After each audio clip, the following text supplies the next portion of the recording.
Tonight's workshop is going to be the fourth part in our IFR series, and we'll be focusing on an introduction to instrument approaches. I suspect this will be probably the longest and most detailed section of the IFR workshops, which is hard to imagine given the amount of detail we went into on the last ones, but believe it or not, this is going to be the big one.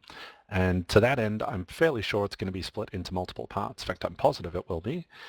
Today will be part one and is focused on a general introduction to instrument approaches, how to decode various portions of an instrument approach plate.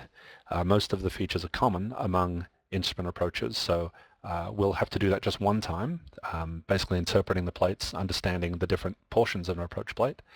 And then we will talk about a specific approach. In this case, it'll be precision approaches this evening. And then we will save non-precision approaches and other types of approaches, in fact, for subsequent parts. So tonight should be 2 hours, and we will be focusing on, again, a introduction to instrument approaches and precision approaches.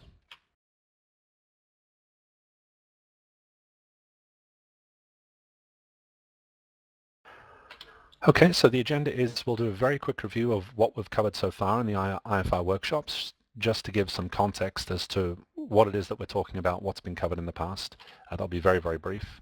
And then we're going to dive into the meat of this, which is instrument approaches. We'll talk about what they're for. We'll give an example of different types of approaches, describe the fundamental difference between precision approaches versus non-precision approaches. Then we're going to break it down into easily digested building blocks of an approach, and those will be approach segments. And then we're going to go through an actual approach chart and break down every element on an approach chart and talk about its significance for us as the pilot. So there'll be quite a bit of theory on this one, and then as we talk about flying a specific instrument approach, hopefully it will all come together.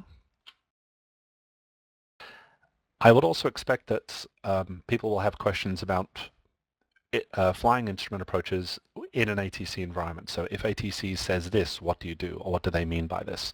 And this would be a very good place to ask that. I'd rather not just focus on the straight IFR theory, because otherwise we're literally just reading, we're just covering material that is already kind of out there in terms of typical ground school material, and that's not really the goals of these workshops. It's to try and keep it as practical as possible. So if you have practical real-world questions about flying the approaches or what ATC means, then feel free to ask those questions too. Okay, so where have we been so far? The IFR workshops have been following, have been broken up by phase of flight.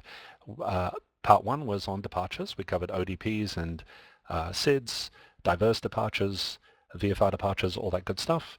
Then we moved into the en route phase of flight. So we talked about the low altitude airway structure, or the low en route structure. I apologize for the sound in the background. I have those turned off, but now it's playing. Okay, so we covered the en route phase of flight, and then we moved into arrivals, which would be stars. So we're just about ready now. We've gotten into the terminal area, and now we need to deal with the very last part of IFR flying, which is approaches. And again, these are broken down into precision approaches versus non-precision approaches. Okay, so what are approaches for? There's actually some misunderstandings about the purpose of an approach. A lot of people who are new to IFR think that an approach is designed to help you land the plane, or a guarantee, if you like, that you'll be able to land your airplane. And that is actually not the case. Very specifically, an approach is designed to transition you from the en route structure to a point from which a normal landing can be made, ideally at an airport. I should have added at an airport. So they get you to a point where you can see the runway environment, but from there it's up to you.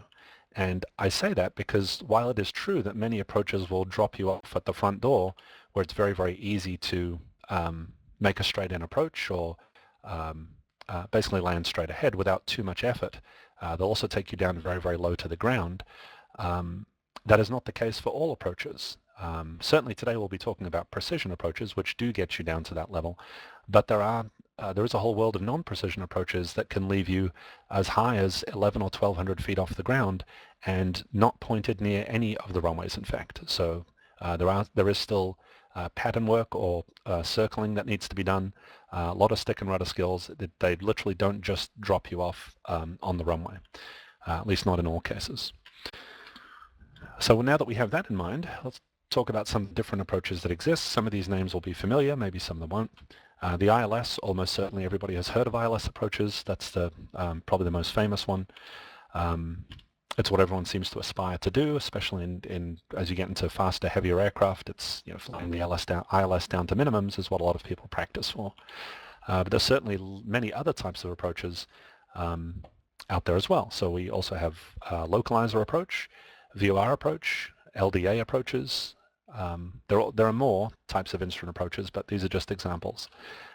And then we have a visual approach, which is the bane of many sim pilots' existence, is being assigned a visual approach because they're not sure what to do. We won't be talking so much about visual approaches today, but we certainly will in in one of the other workshops. And a contact approach, which few people outside of real-world instrument pilots or instrument students have even heard of a contact approach. So there's certainly lots of different ways, again, to transition from that en route structure to a point from which a normal landing can be made. We're going to focus today again on precision approaches. So now is the time to lift the curtain on what the heck I'm talking about when I say precision versus non-precision. As the name implies, one provides a higher level of guidance, if you like, than a non-precision approach. And the guidance that they're referring to is typically vertical guidance. So an approach will provide you with a certain amount of lateral guidance, i.e. a course that should be flown, and it will tell you whether you are left or right of that course, and it will also do it in terms of height. Are you above or below the course? At least in the case of a precision approach, that second part is true. It will provide you with lateral guidance, left and right. It will also tell you if you are above or below a point that you should be on that approach. That's how precision approaches work. Non-precision approaches only contain the first half of that equation. They only contain lateral guidance, left and right. For vertical guidance, they don't leave you completely high and dry. They give you some vertical pointers, we should say, but it's certainly not a continual you don't get a continual stream of information as to whether you are high or low. So if it seems like that's a very non-precise way of doing it, that's exactly right. And so because it is less precise, the amount of utility that you'll get out of the approach is typically less, in the sense that they will not allow you to fly as low to the ground because you don't have as much vertical guidance from the approach. So whereas a precision approach might drop you off at the front door at 200 feet above the ground, a non-precision approach, they typically start giving up at around the 500 foot or 400 or 500 feet mark, and in some cases considerably higher than that. So bear that in mind as we start talking through one of the approaches in detail, which will be the ILS approach into John Wayne. That will be a precision approach. So as we start drilling down and talking about glide slopes and following the needles down and those sorts of things, please be aware that that is not a feature of every approach. That's just a feature of precision approaches.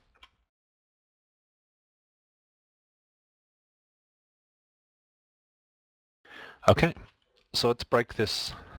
Oh, so Reese, actually that's a record, Reese. Reese just pointed out in the chat he flew one today that left him 1,800 feet AGL. Reese, that is a record. You'll have to paste which one that was so we can talk about it in the Q&A.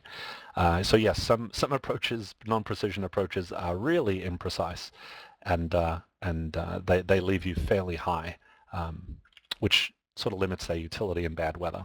I suffer from the same thing. I fly at Lincoln Park Airport in New Jersey. That's November 07, and the minimums there are 1,280 feet if memory serves. That's MSL, which translates to 1,100 feet. AGL. So if there's any kind of a 1,000-foot ceiling or below, you're not going to be able to get in on that approach. And we'll talk about what that means when we say we can't get in on the approach and what the minimums are. That's going to be the whole point of this is talking about all that. But first we have to understand the fundamental parts of an approach. I'm deliberately holding off on showing you any approach plates yet because they can be very, very overwhelming to look at, and simply diving down into the information is probably not the best idea. So to have some kind of context or structure for discussing the approach, it's good to break it up into its segments. And these are not terms that I made up. These are official terms that actually have some very important meanings to them. And so we'll go through them here. These are the 5 segments of an approach, or 5 phases, if you like, of an approach. So remember, the job of the approach was to get you off of the en route structure, and we had likened the en route structure, which is airways, as being very similar to highways or freeways. So the job of the first segment of an approach, the feeder or transition route, if you like, is to get you from the highway to the driveway. So if the highways are the airways, and your flight ends on that highway, if you imagine that the airport is your house, the job of the feeder is to help you get from the highway at least to the end of the driveway. And let's just imagine that it's a fairly long driveway, in fact about 7 or 8 miles long. We're all fabulously wealthy and have 8-mile driveways at our house today. Okay, so that's the feeder segment, and once it's done that, we then move to the initial segment. This is the one which will get you turned around facing the right way, and burn. I actually now regret using the word burn. Sure, it does rhyme with turn, which is great and catchy, but burn and airplane's probably not a great combination, so I apologize for that. But the idea of the initial approach segment is to get you descended safely and aligned with the approach. So assuming that you could be coming from any number of directions, the initial segment is going to gently turn you around, point you towards the airport. I didn't want to say the runway, I chose my words carefully there, but it will point you towards the airport and descend you descend you relatively safely. Optionally, there may then be an intermediate approach segment, and I have to say that during my IFR training, I didn't have a clue what an intermediate segment was. I actually got through all of my training without really knowing what an intermediate segment was, and seemed to survive. So it didn't seem all that important. It wasn't until I was doing some late night review from Rod Machado's Instrument Survival Manual, great book. I read that usually twice a year, or now I'm down to about once a year because I'm running out of time, but there was a time when I was reading it cover to cover twice a year. And I always pick up new things each time. And sure enough, the intermediate segment's really, really important, because each of these segments, as it turns out, has a certain terrain clearance that it guarantees you. And as you get further and further into the approach, those tolerances become more and more narrow. And it turns out that the intermediate segment is surprisingly intolerant of the terrain. So while feeder and initial routes will give you 1,000 feet from any obstacle, and Moon, I see your question about the feeder. I'll address that in just one sec. While the feeder and initial route will give you 1,000 feet of terrain clearance from anything within a couple of miles either side. Don't quote me on the couple of miles part, but it's a fairly wide path and it's a good amount of height. Once you're established on the intermediate approach section, that terrain clearance that you're guaranteed gets chopped in half, down to 500 feet. So assuming you're having a bad day and you misset the altimeter by 0.1 of an inch, there's 100 feet that's gone. If the temperature is not cooperating, you can lose, the altimeter can be essentially inaccurate again. And then if you're simply not flying particularly well, if you're 200 feet or 300 feet below the published altitude, you're getting really, really close to potentially hitting some trees and obstructions. So again, I simply did not understand the significance of that during my training, so I wanted to pass that on as with some guidance. So do pay attention on those intermediate approach segments. Your margin for error, that's really what it boils down to. Your margin for error is big, equally big. I'm not sure if there's any real difference in terrain and obstruction clearance and widths between feeder and initial, but certainly by intermediate it's getting pretty dicey. So if you're going to mess up on the feeder and initial approach segments. Do not mess up on the intermediate, because you can get killed in the blink of an eye, unfortunately. So the intermediate approach segment is, again, this is when typically configuration changes happen. This is when you're slowing down and getting the plane ready. go from a cruise configuration to more of a landing configuration. And then we move to the final approach segment, which takes you down to the minimum descent altitude or the decision height for the approach. We'll obviously discuss those terms in more detail. But the final approach segment is when you're going to go as low as you're ever going to go on the approach. That's the final approach segment. And so easy does it, obviously, on that part. And then we have the missed approach segment. And it's very easy to not think about the missed approach as being one of the segments, but it definitely is. It's a first-class citizen. It needs to be understood and briefed just as much as any of the other segments. Okay, and so there are two distinct styles in which an approach can be flown.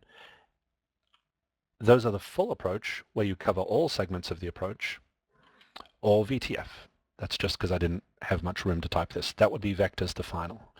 So you may have heard the term from ATC, expect vectors to the final approach course, or these will be vectors to final. Or you'll hear other pilots say, can we get vectors to final?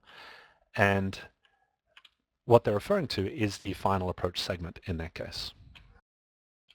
So there will be times when you fly the whole approach as it's published, and there will be times when you do not.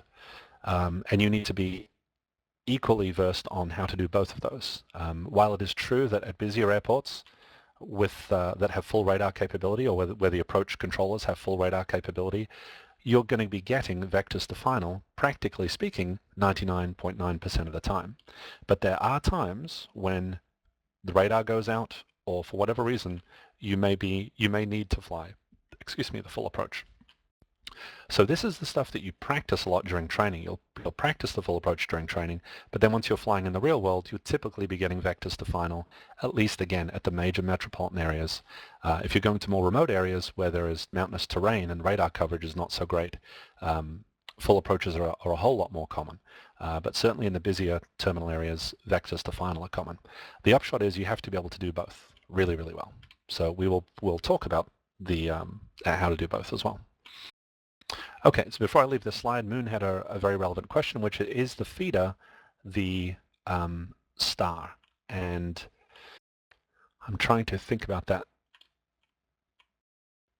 It's common that a star is going to drop you off at a initial approach fix. So if you're flying into an airport which is fed by which has a star, it is, yes, you could say that's doing the job of the feeder. One other thing I should mention is not every approach has every one of these segments. So there may not be a feeder segment on a given approach. There may not be an intermediate approach segment on each approach.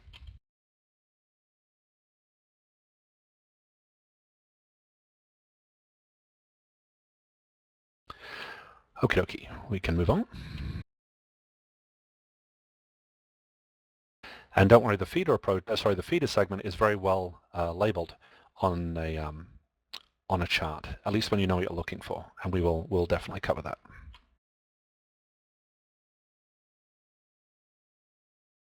All right, so it's finally time to whip out a chart and have a look. So we're going to be covering the John Wayne ILS runway 19 right approach plate. We're going to start with what's in a name. This is incredibly important, very, very important to understand what the name tells you.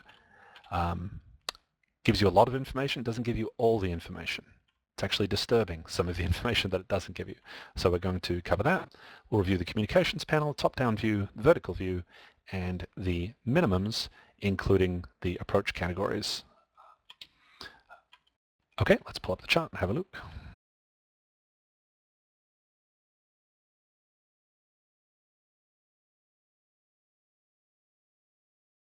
And here it is.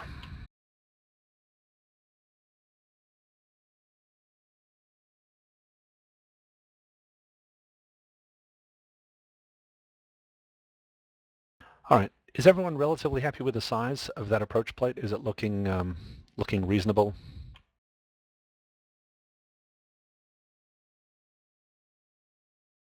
Okay, thanks.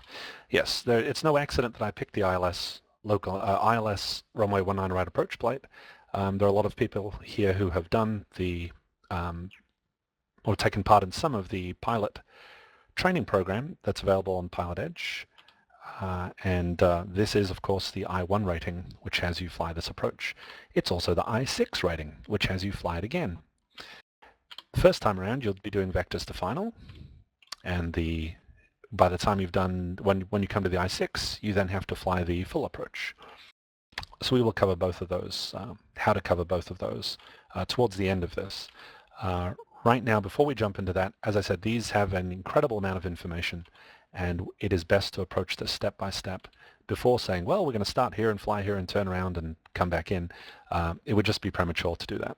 It's tempting to, and it is the exciting part, I won't lie, but it is very helpful to understand where all the other pieces of information are that you will need during the approach.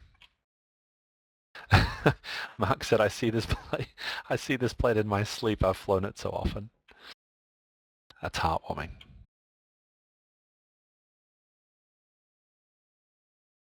Okay, so there are very distinct sections of this approach plate. So we have our briefing panel here. I'll try and make big motions with the mouse. You know what, let me change to my fabulous laser pointer. Hang on.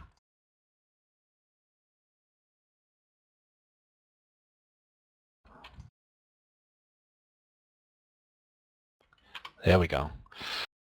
I just paid a lot of software, a lot of money for this screen sharing software, and so I'm going to use every feature that it has. Okay, so we have the approach briefing area up here. Is that laser pointer actually working? I hope so. Sort of, okay. It's not as bright as I was hoping, I'll be honest.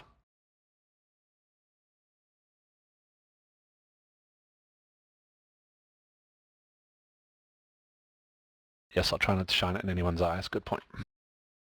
Okay. Approach briefing area. Then we have our top-down view here, which represents most of the approach.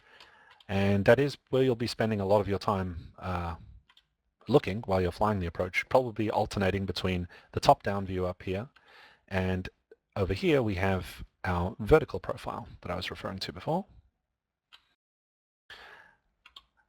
And we also have a limited airport diagram here, just to give you some orientation of the runways, what kind of approach lighting the airport has, where the taxiways are laid out, etc. Where the airport beacon is, probably one of the most handy things at night is to know, is the beacon on the left side of the airport or the right side of the airport. Notice I said left when I'm on the right and I said right when I'm on the left. It's because I'm picturing what it would look like as we're coming in to fly this approach. So knowing that the airport beacon, which is right here, is on the left side of the airport beacon's the thing that you'll see first, for sure. If it is visual conditions and you're being vectored for the approach, the beacon is what you're going to see. The approach lights and the runway lights are absolutely useless until you're pretty much lined up with the airport. And so you'll see that very quickly at nighttime. Finding these airports can be tricky. The beacon is your friend because it can be seen from many directions. So knowing that the airport is on the right side of the beacon helps you out so that as you're being vectored onto the base, for example, if you can still see the beacon, you know that the airport should be to the right of the beacon. Okay, so let's take it then step by step. So what's in a name? This is really, really important. It's almost a shame that we chose this one because this one's very confusing. This is actually two completely different approaches that have been smacked onto one plate. It is the ILS runway 19 right approach into John Wayne. It is also the localizer runway 19 right approach into John Wayne. And they are two different approaches. They would be flown procedurally very, very differently from the final approach fix onwards. So the final approach segment that we talked about before, for the ILS would be flown one way, and for the localizer it would be flown another. When we get down to the minimums area, you'll see it's basically two different plates compressed into one, or two different approaches compressed into one. So when you see when you see one approach type and the word or followed by another approach type, try and treat them as two very different approaches in your mind.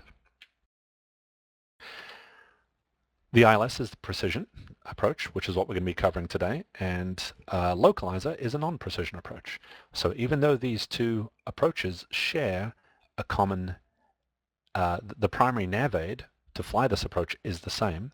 It is the localizer at John Wayne 111.75 is the frequency. So you'll be setting the nav1 radio identically, whether it's an ILS or a localizer approach. So at least they have that much in common.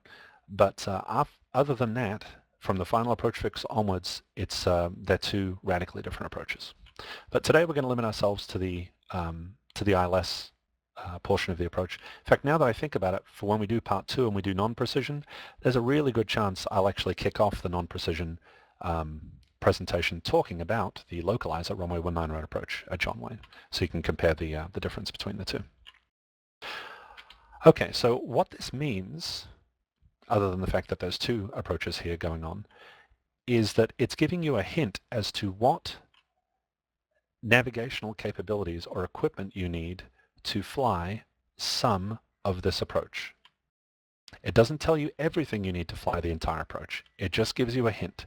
It gives you a definitive description of what's needed to fly this approach from here on the map to here.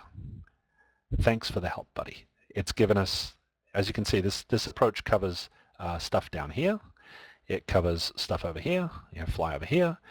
Over here. There's a lot going on in this approach, yet the fact that this is an ILS or a localizer approach only tells you the equipment that's needed to fly from Lemon, which is right here, down to here.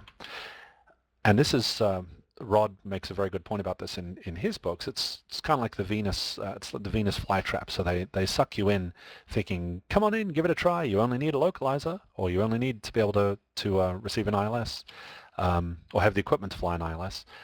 But in fact, this is, all right, as it turns out, there isn't really anything on this approach that would require any additional equipment, but there are certainly other approaches where you end up needing other equipment to be able to fly the other segments in full. So when you're looking at an approach and you're saying, can my plane fly this or not, you cannot simply rely on the name. You start with a name, and that tells you what you need to fly from Lemon to the airport.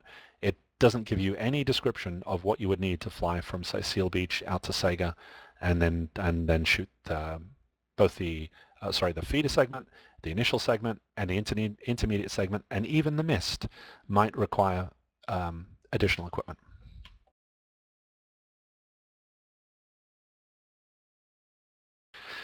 Okay, so that's the significance of the name. There will be approaches where you see multiple pieces of equipment listed separated by a slash. So you might see a localizer / DME approach. That means that you need both a nav radio, which can receive the localizer, but you also need DME capability to shoot the approach. Same thing with VOR DME. I believe there are even ILS DME approaches, if memory serves. But certainly localizer DME, VOR DME approaches exist. So that would be LOC / DME. That means you have to have DME to fly from the final approach segment to where the missed approach point is. The missed approach point, by the way, I have to remind myself each time I use a new term, we got to define what it is. Missed approach point is the end of the final approach segment and the beginning of the missed approach segment.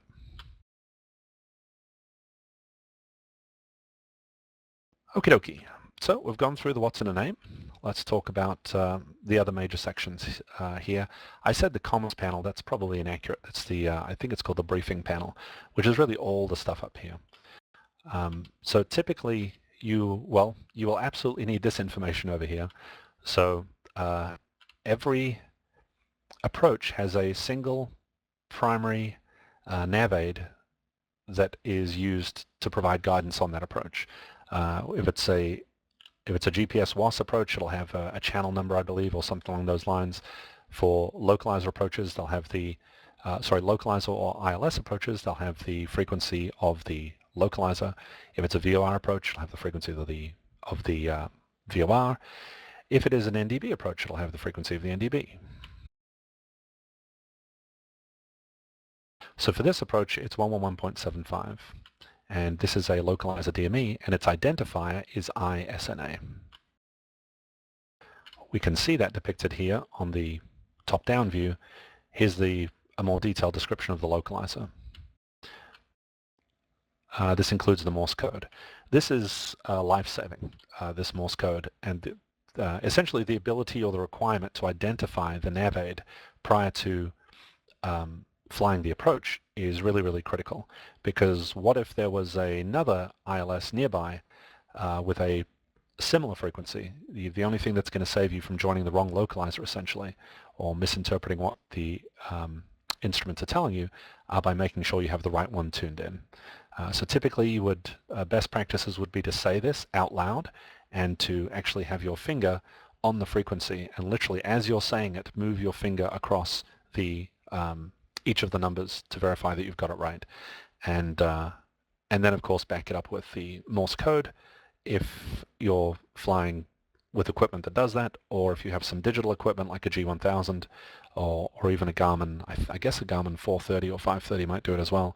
They will digitally show you the identifier of what's been tuned. The question is, does a requirement for DME only apply to true DME receivers, or does having a GPS in the plane count as DME also? Let's see. GPS can be used, if my understanding is right, as a replacement for DME. Sorry, it counts as DME equipment for the purposes of shooting the approach, yes. So if you had VOR, a real VOR receiver in the aircraft, and you had GPS, and it was a VOR DME approach, I believe you can use GPS as a substitute for the DME there, but GPS can't be used as a substitute for, say, the VOR receiver.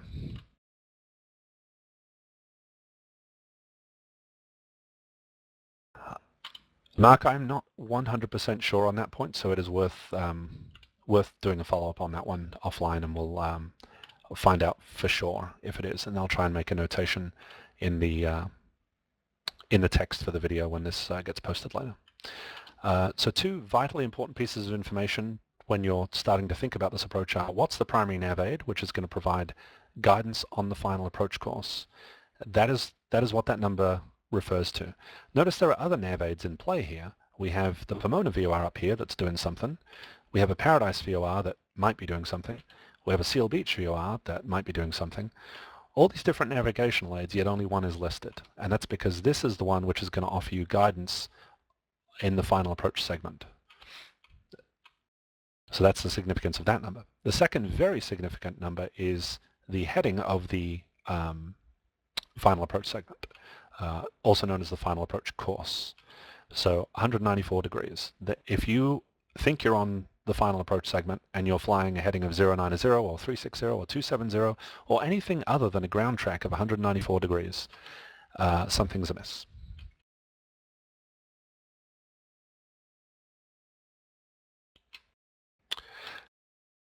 Okay, we have some other data here which honestly is not always that useful. I mean, I wish I could say that you read every single word of these when you're briefing it in the plane, but I have to be honest, I don't always read every single word and digest every single word. The runway landing length, okay, there's 5,701 feet. Unless you're flying a 737, you just don't care. There, I said it. It's probably going to be a million instructors that want to stab me in the heart now. But if you're flying a single engine piston or a twin, if an airport has a precision approach like an ILS, it's going to be fairly lengthy because that requires specific runway markings and widths and lengths and lighting and all sorts of cool stuff. And basically you're not going to get an ILS into a 2,000-foot airport. So when you're shooting a precision approach like this, at least for me, again, unless you're flying a very, very fast airplane, very heavy airplane, the runway landing length just is not that important. So if you ask a person to memorize the final approach course, the minimums, the identifier for the localizer frequency, and a whole bunch of other numbers, it becomes overwhelming, and there's literally only so much you can store in your head when the chips are down. So it's nighttime, it's bumpy, you're tired, whatever it is, whatever pressures there are, that's going to make you get kind of tunnel vision and focus and the adrenaline pumping, you can really only do so much under those circumstances. And I guarantee you can do a lot less in the airplane under duress than you can from the comfort of sitting in your office looking at a computer screen. So while you might be able to digest everything that's here as you're reading it very slowly, in the airplane it can be harder. So I'm going to try and focus my attention practically on the things which are really, really important to be digesting as you're flying the approach in an airplane. This one is life-threatening if you don't get it right. This one is life-threatening if you don't get it right. Your plane's going to be able to land on this runway without even looking at that. Again, unless you happen to be flying the SR-71. In which case, congratulations. Can I come too?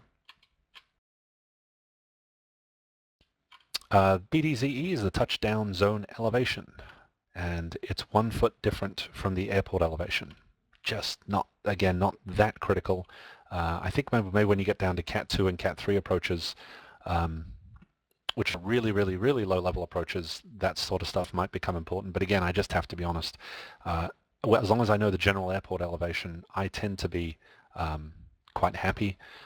Pretty rare that the touchdown zone elevation is markedly different than the airport elevation. Airport elevation, I think, is basically the center of the airport. I think that's where they measure that from. Touchdown zone elevation is, the runway is obviously made up of different segments, and they're talking about the elevation at the touchdown zone, which is like 1,000 feet from the threshold, typically. Okay, so we have our basic runway information. We have a bunch of legalese here to do with when nothing is working or when things start breaking. Sorry, Mark has an important question. Isn't TDZE actually the important number? Mark, what do you mean by important number there? I think that's a pretty important question, but what do you mean by important number?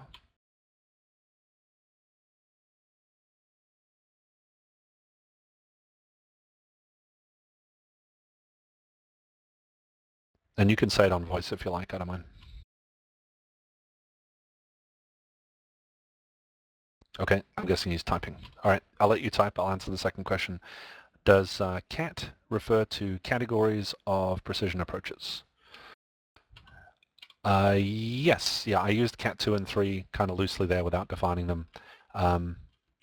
Yes, when you start talking about precision approaches, we're generally talking about Category 1, which is, it's implied here that this is the Category 1 minimums. With crew training and the right equipment, and if the approach is published as such, there can be a Cat 2 approach, Cat 3, and then within Cat 3, I believe there are more subcategories. I have to be honest, I don't pay too much attention to that because I am neither qualified nor do I have an airplane that can do either Cat 2 or Cat 3 approaches. But they do refer to a different set of minimums that will apply on an approach. So if you go hunting over at LA or something like that, you'll see the ILS for 25 left, standard plate, then you'll see an ILS 25 left Cat 2, then you'll see an ILS 25 left Cat 3. So when you get down to Cat 3, you're talking about auto land, planes with auto land capability, which I wish I had sometimes, but you can get down to 0-0 visibility where you literally can't see a thing and the plane will land itself. Taxiing gets interesting in those conditions, but yes, that's what the CAT refers to in that case. Dan is saying CAT equals CAT is airspeed. Yeah, there are two different types of category. There's categories of precision, Cat 1, Cat 2, Cat 3 numerically, and then there are approach categories referring to the aircraft itself. So Cat 2, Cat 3 is referring to the approach itself, whereas category A, B, C, and D refer to different sets of minimums, and we'll talk about what those are just as we get further along, based on the speed of the aircraft. And we will be, as you can see from the presentation, we will be talking about minimums and approach categories.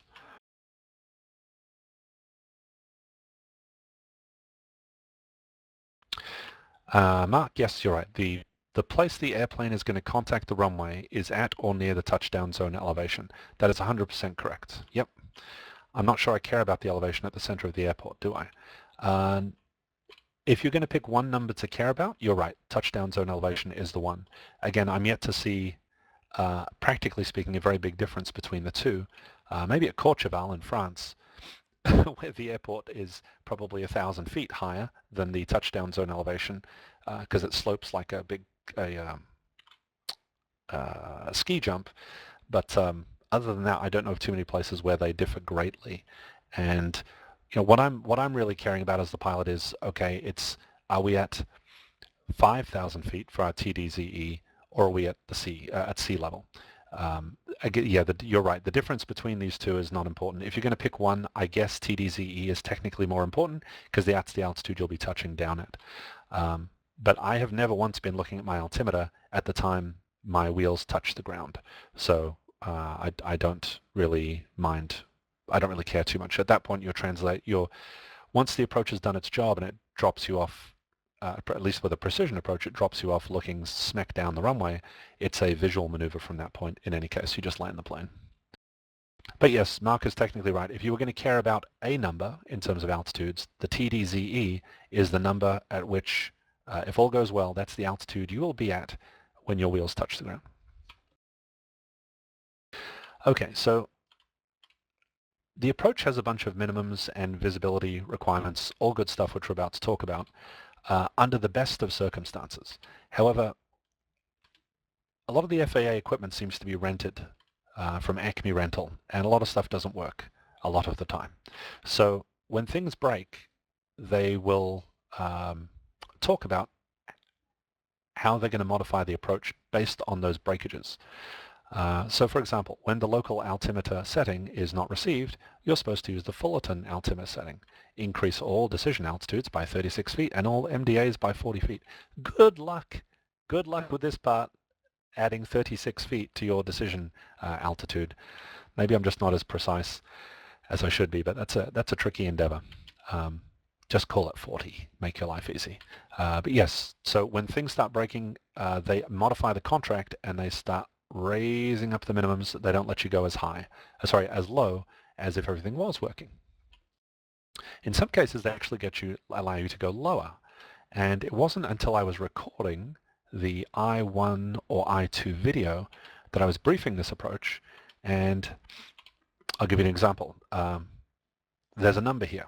The significance of the number is not that important yet, but because we're going to be getting to it in a sec, but 255/24 with a star next to it.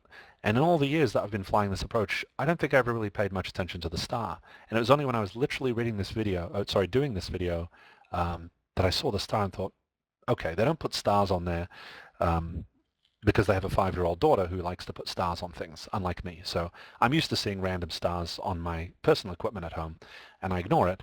But she doesn't usually do it on approach plates. So I thought, okay, someone's put an asterisk on here. It must mean something. And sure enough, there it is. That number down there, the /24, actually gets decreased. It comes down to an 18. This figure down here after the slash is called an RVR. And so they're saying the RVR of 1800, which is essentially 1.8, is authorized with the use of flight director or autopilot or a heads-up display down to the decision altitude. So if you have the right equipment, you can actually deal with lower visibility than what the standard contract says. I have to be honest, it's one of the first times I've ever seen a note that allows you to go lower based on superior equipment in the airplane. Normally, this is all about if things break or aren't working, here's how we're going to modify the approach. So here are the notes that you need to know about. Here's the approach lighting that we can expect to see at the airport. And again, I probably spent most of my instrument approach training not knowing the significance of approach lighting. I thought, well, there'll be some pretty lights, look for the runway and land. I don't mean to make light of the instrument approach lighting, but I really didn't understand the significance of it until a little bit later on, really towards the end of the training. There are certain types of approach lighting systems which will allow you to go lower than what the plate would normally allow you to go to, as long as you can see the lights. So this approach can get you down as low as 255 feet on a good day. It turns out that if there is the right type of lighting, if you can see that lighting, then you are able to go down to as low as 100 feet above the ground in that case.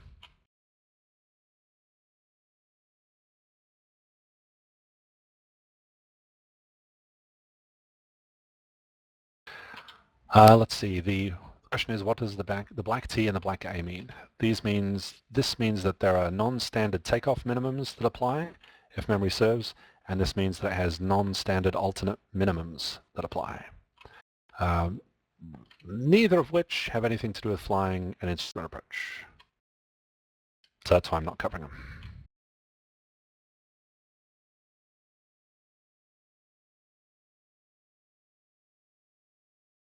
Okie dokie, let's see what we've covered so far. So it's just making our way left to right through here.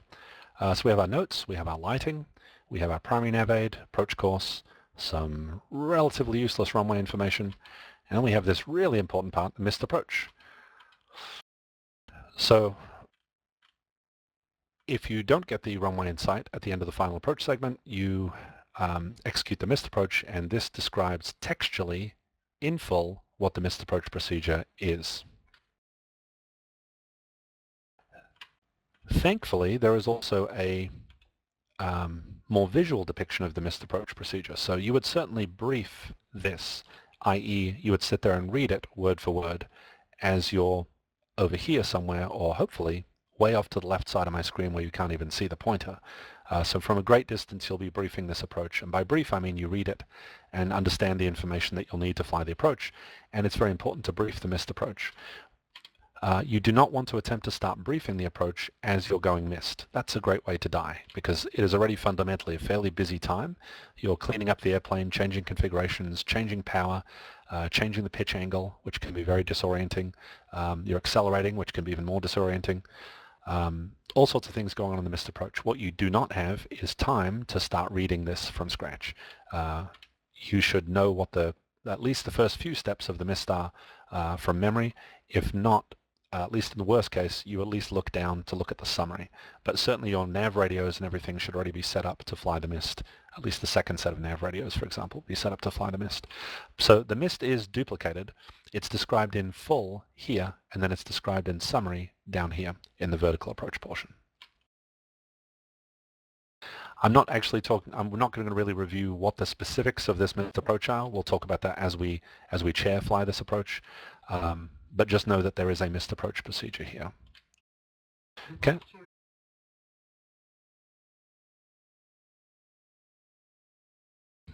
Wow, sorry, I just started getting loud radio calls, and I realized that I had my PilotEdge receiver going, so I was able to hear what was going on the network, which normally is a good thing, except when you're in the middle of a presentation.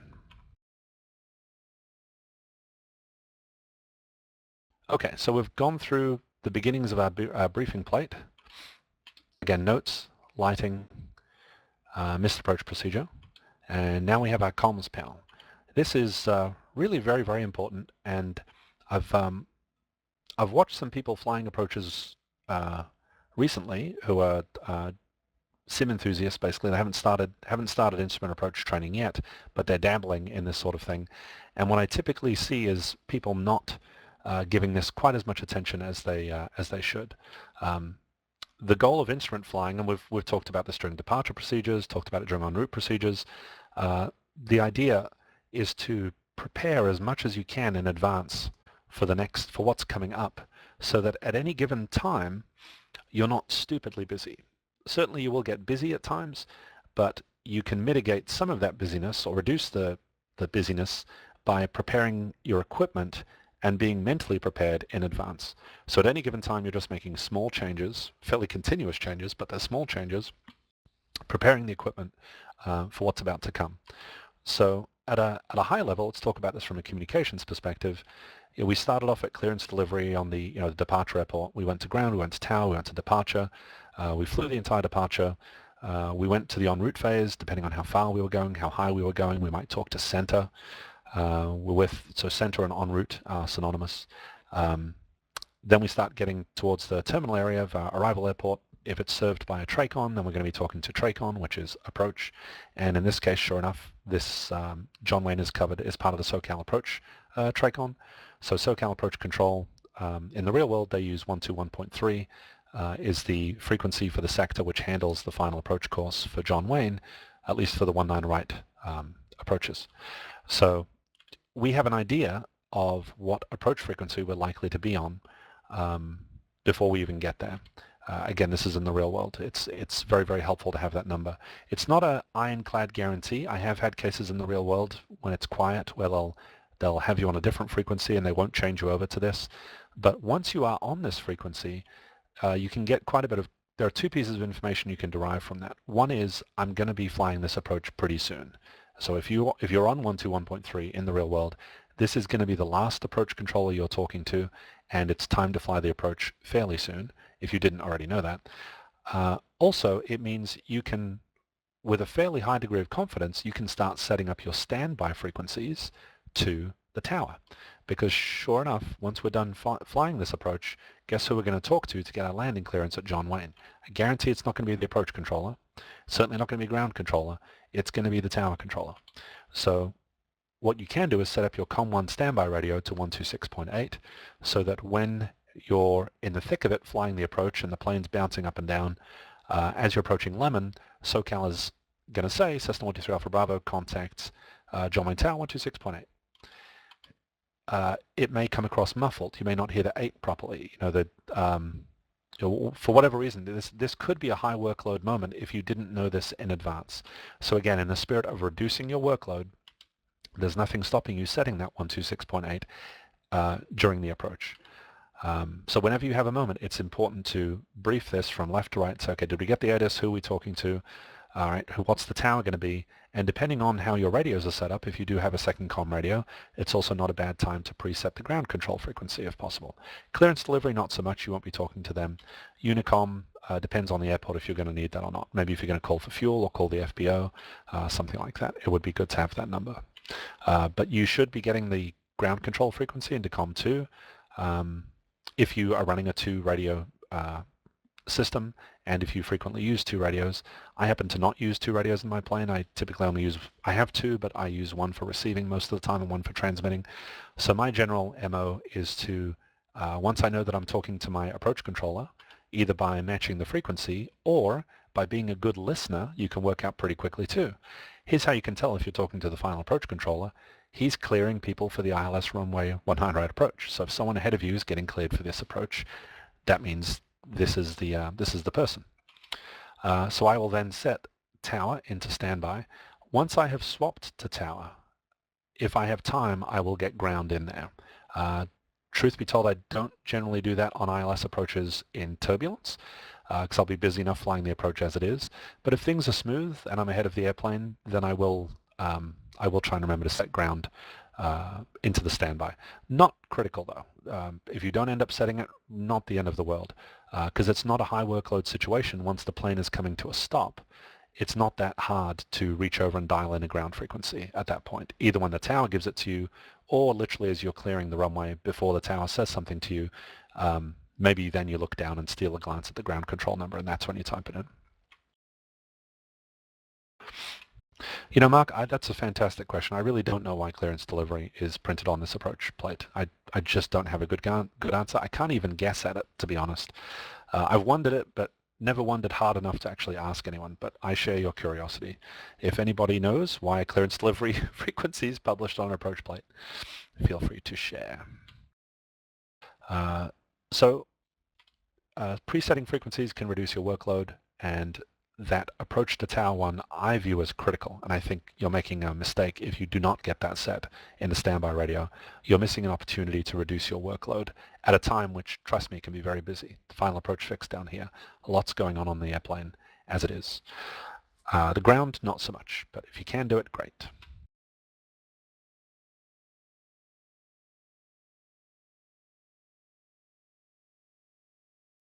Okay, since we're talking about comms, we have a question of who keeps you on a mist.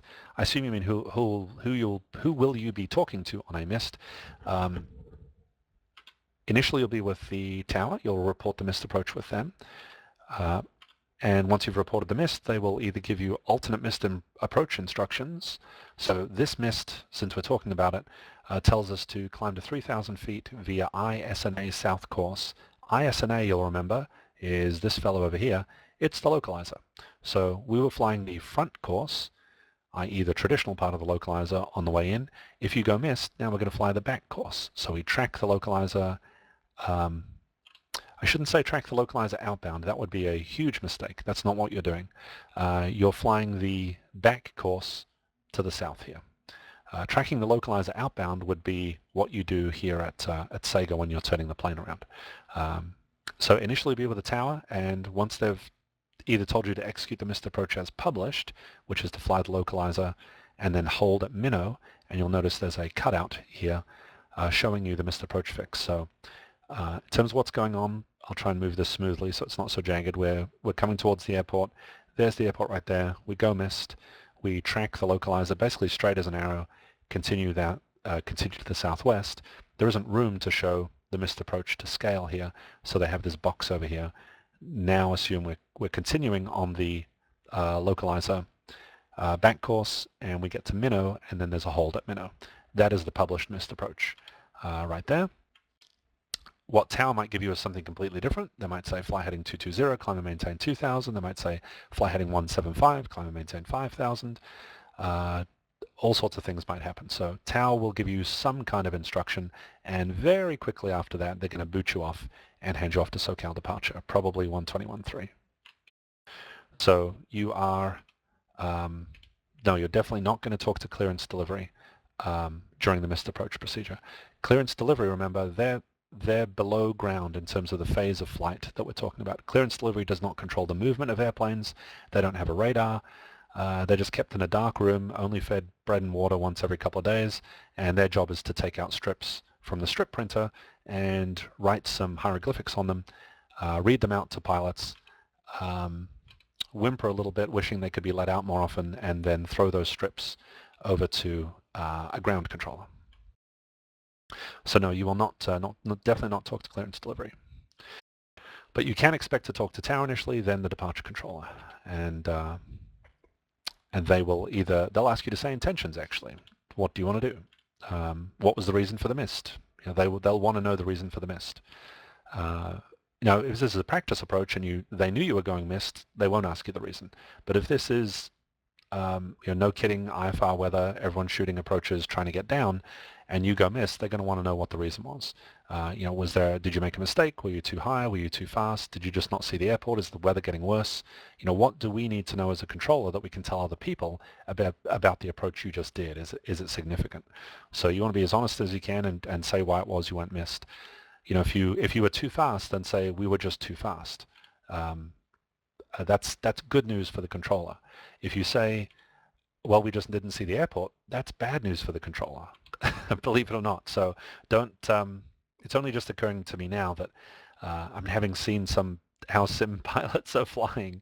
I've seen them say some creative things to try and cover up what they thought was a mistake.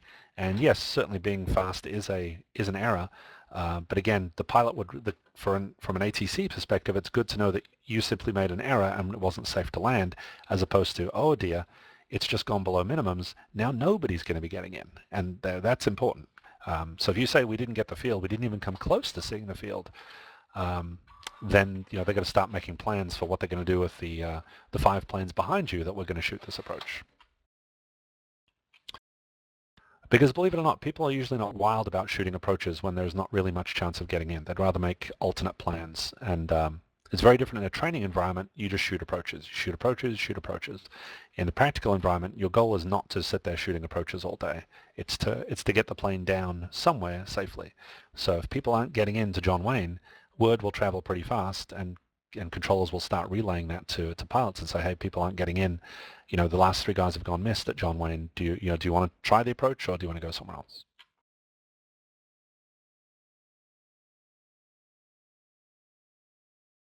So Mike, hopefully that answers the question. What do they do with the reason for the missed? My guess is they use it to disseminate it to other controllers.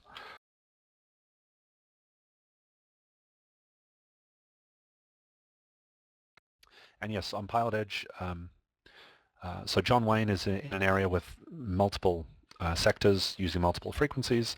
There is a 127.2, there is a real-world sector that does use 127.2. Truth be told, I'm not exactly sure where it is, but it's one of the nearby sectors. On PilotEdge, we run our sectors slightly different than real-world sectors, just to make the controllers' jobs bearable. We don't run our sectors quite as small as they do in real world. So we don't actually have a 121.3 sector. We combine 3 or 4 sectors into one sector. So we have to just basically pick one of those frequencies and use it for all the positions. In many cases, we will try and align that frequency with what's published on the approach charts. And it didn't actually happen for John Wayne, so that's why you see a discrepancy. But yes, you'll be on 127.2 on PilotEdge. Okie dokie. Well, we've gone through our comms panel in ridiculous level of detail. That's good. Next part, I don't know if this has a formal name. It might be the top-down view or the bird's eye view, something like that. But it obviously is given the most amount of real estate on the plate. This has come a long way over the years, I have to tell you. There was a time when this wasn't in color, for sure. Now this tells you very quickly, without even looking at the numbers, oh, there's some brown stuff over here. So to the east of the localizer, there's some terrain. Whereas over to the west, there's nothing. So these plates have actually evolved over time and are a bit more descriptive than they used to be. So we have, in terms of what's depicted on the plate here, we have terrain and obstructions. We have a relief map, which is elevations, both contour lines and then spot elevations, obstructions. The significance of this big obstruction here versus the other ones, I believe this represents the tallest obstruction on the plate. So there is a 5,807 foot obstruction right here, which is obviously significant. And then you have smaller ones over here, 4,100, 3,120, etc. This is an obstruction, the triangle. The simple little period right there by itself, I believe, is just a spot elevation. Usually the highest, I believe it's usually the highest the highest peak in a range like that. Okay, so we have our relief depicted. I have to be honest, you don't have to really know this when you're flying the approach. I know that sounds crazy, but you could technically fly this approach without having a clue about the terrain that's down there. It's nice to know, and certainly from a situational awareness point of view, if you're being vectored on this approach and you're over here, and the controller says descend and maintain 2,000, you're going to say, really? But technically to fly the approach as it's published, you do not need to take into account the terrain that's around you. So it's not like when you're going VFR where you make decisions based on, okay, there's going to be mountains here, and we're going to go through this pass, and there's a lot of altitude planning involved, or you simply fly it visually. When you're flying IFR, the altitudes at which you should be are really, really well published at any given time. So this is really more for situational awareness rather than anything procedural. So I think it's good news. You don't have to digest all these numbers to fly this approach properly. You don't have to memorize them. You don't really have to take them into account, except, again, if you're being vectored for the approach from the east side of the airport. Okay, so we have that information. We have nav aids. We have this notation over here, which by now I'm hoping is becoming almost tedious for everybody, because we've seen it so many times now between SIDS and en route charts. Now we're seeing it again. And so even if you've never looked at an approach plate before, just from our review of SIDS a few weeks ago, you'll know instantly that if you were to fly this approach from Seal Beach, even if you knew nothing about our instrument approaches, so for anyone who is not an instrument-rated pilot, I'd like you to take a crack at it, but which one of these radials is flyable? Even if you don't know anything about the approach, let's assume our plane is over Seal Beach and we have been legally cleared for this approach. Which one of these radials is flyable? The 093 off Seal Beach, do we go to Dyers? Do we go to Lemon? Do we go on the 063 radial out to Snake? Or do we go on the 049 radial out to Sega?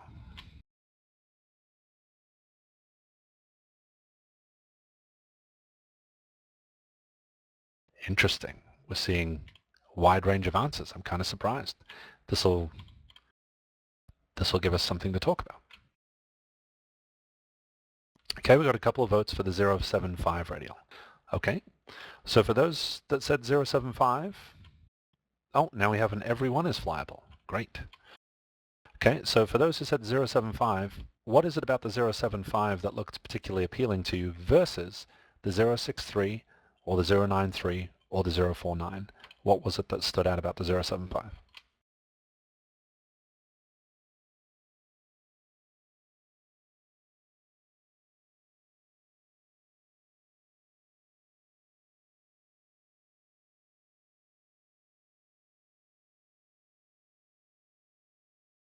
Yes, it is true that the 075 radial theoretically takes you to Lemon. Excellent. Okay, if we were flying that approach, then what altitude might we fly from Seal Beach to Lemon? And I won't give you too long to ponder it, because there's nothing here that tells you what altitude you would fly at. So I don't want you to be looking forever going, where is that information? And that's the whole point. That is that's how you can instantaneously determine which one of these is flyable or not. And yeah, so Mike is saying, is the 049 radial flyable? That's right. There's something unique about the 049 radial, and there's two things. One, it has a truckload more information around it than its three competitors. And number two, it's visually depicted with a bolder line.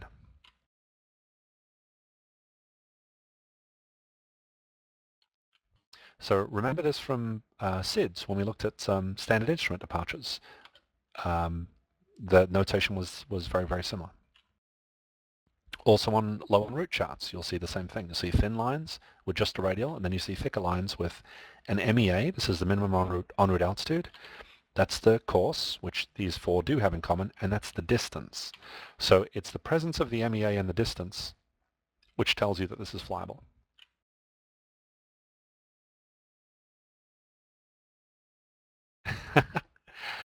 Mark said that it's only bolded halfway. At that point, you have to stop, get out, and ask for directions. I love that. Mike, if you get a chance to view this approach plate on your own computer at some point, zoom in quite a bit. It might just be an artifact of the screen sharing or the size that we have it at right now. You will definitely see a difference in the thickness there. Yep, so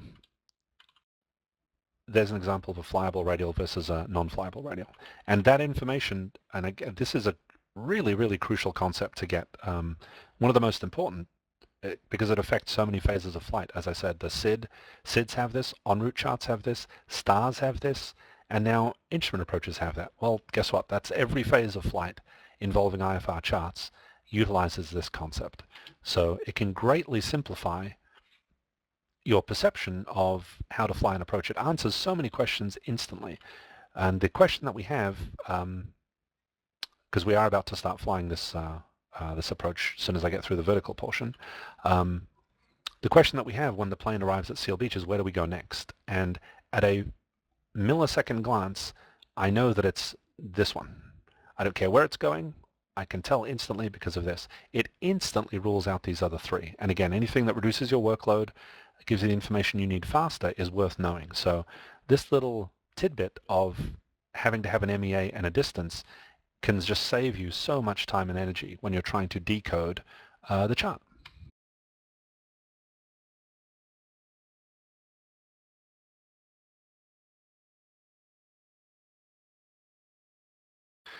Someone said, why others? What do you mean by why others?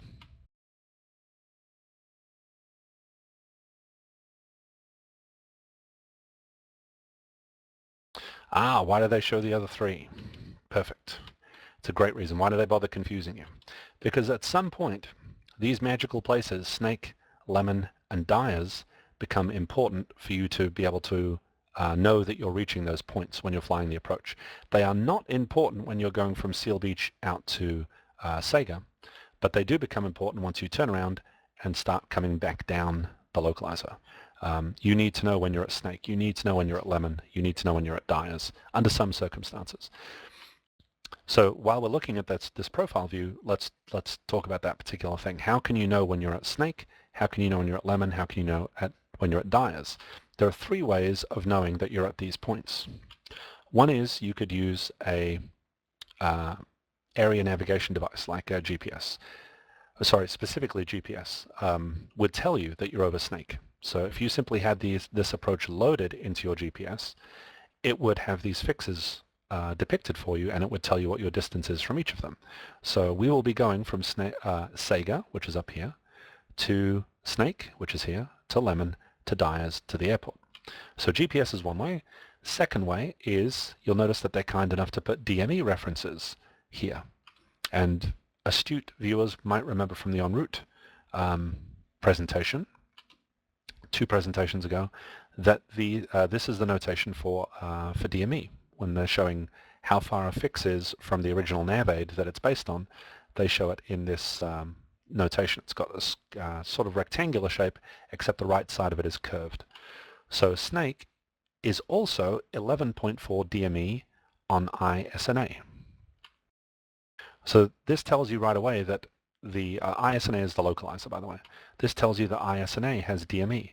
Well, it also tells you that up here too. Localizer DME ISNA. So we're getting some redundant information, which is not such a bad thing. Mark makes a good point. This is shaped like an elongated D, which makes it easier to remember because it's a placeholder for DME. So we can know that we're at Snake via GPS. We can know if we do have DME in our airplane but no GPS, we could, long as the DME is working, we should see 11.4 as our readout, and that means we're at Snake. And now to answer the big question from KRS. Why publish this radial? The second reason to the reason to publish this radial is to tell you that while you're tracking the localizer, if you were to cross the Seal Beach 063 radial, you would be at Snake.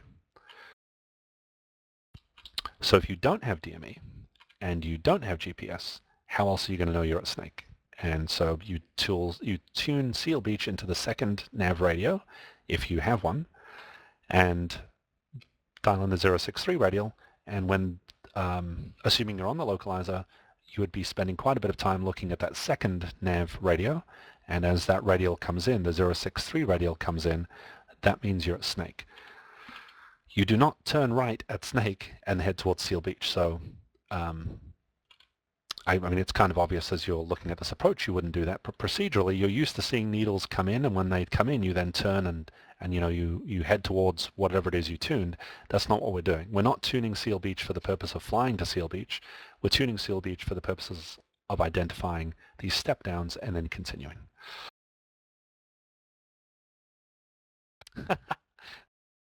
Yes, if you've made a right turn at Snake and landed at Seal Beach, you now know why.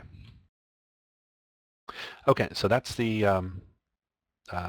we actually covered quite a bit there. That's the purpose of the radials.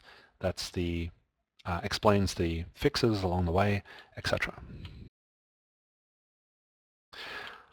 Okay, and then we have the vertical profile for this approach. So what we're going to do, just so you know, with the time that's left, we've got about 40 minutes left, we're going to get through the vertical profile, talk about the minimums here, and you know, I'll tell you what, we're going to make it a bit more practical. We will talk about the vertical profile here, but we're not going to go through the minimums in grim detail. We'll do that at the very, very end. What we'll do is change gears to actually flying the approach. We're going to identify each of the approach segments that we talked about. We'll re-review what those names were and identify them on the plate and talk about how to practically fly the approach. And then only once we get to the final approach fix and we hit the final approach segment does any of this stuff even become important.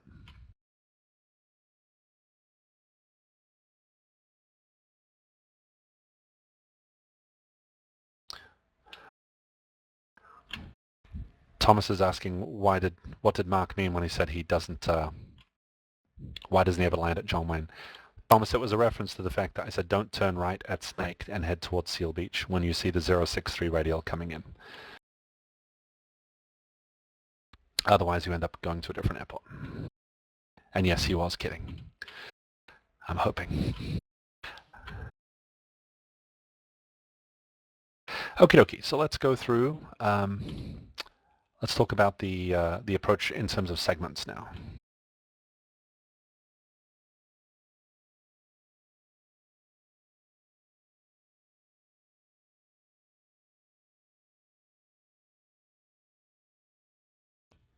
So I was struggling with my presenter tool there for a second. Okay, so let's see if we can identify each of these segments and talk about, once we've done that, we'll then talk about how to fly, procedurally, how to fly this approach, the full approach. I think it's important to start with that. That's the tough one. That's the one that is the big picture view. You have to understand pretty much everything on the plate to be able to fly the full approach. Getting vectors to final just simplifies everything, but I'd rather start with a full approach. Okay, so let's look for our segments here. So again, not every approach has one, but the feeder comes before the initial. So I'll tell you what, it's actually easiest to identify where the initial approach fix, the initial segment is, than it is the feeder. And then you can work backwards from the initial to find the feeders. At least that's one way of doing it. So initial approach fixes are labeled with the term IAF. Anybody see any VORs or fixes that are labeled IAF on the plate? I count 2. There used to be more. Okay, Team Victoria and Amos say Pomona. I agree. That's kind of cheating. I left my mouse there, so that was an easy one. And yes, Sega is the other one. Sega is a busy place. Certainly looks busy, doesn't it? It's got a bunch of radials going through it. Looks like they're shooting at it with arrows. Okay, Victoria gets credit because she didn't see my mouse moving. So yes, you've been awarded 1 credit for truly identifying Pomona. I see. I may have misphrased the question. Yes, any initial approach fixes. They don't have to be a VOR. Is Paradise an initial approach fix? Kind of looks like Pomona. Here's Paradise. Would we just fly from Paradise to Sega and call it a day, start shooting the approach? Nope, not likely.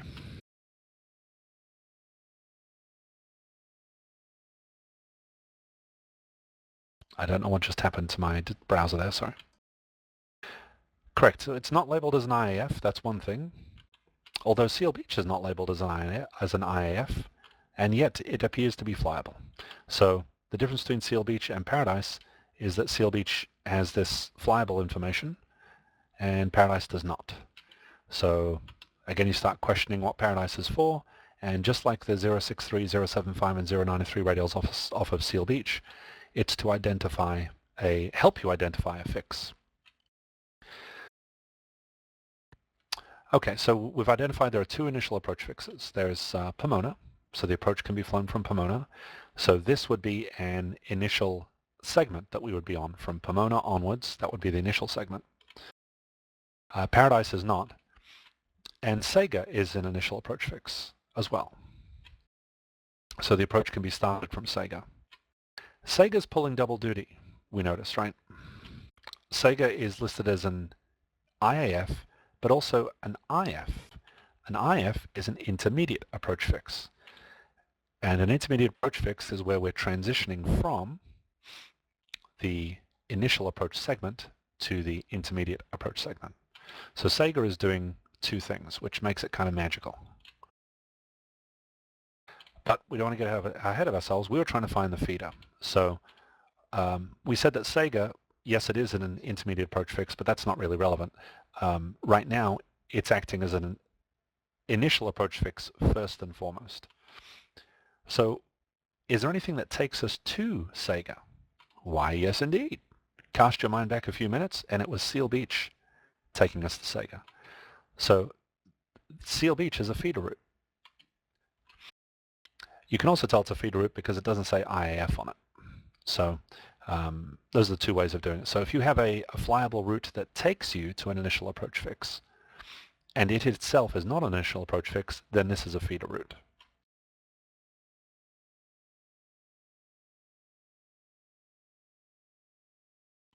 And yeah, we'll talk about the doppelganger of Sega in just a second, the fact that it, or is slightly schizophrenic. We'll talk about exactly when it becomes, when it's acting as an initial approach fix, and then when it's considered an intermediate approach fix. Okay, so breaking it down by segments, there's only one feeder route, and that's Seal Beach. So the terrain clearance that we get and the course widths and all that good stuff would all be categorized or determined by whatever is defined for a feeder segment. And truth be told, I don't remember the course widths exactly or how far they...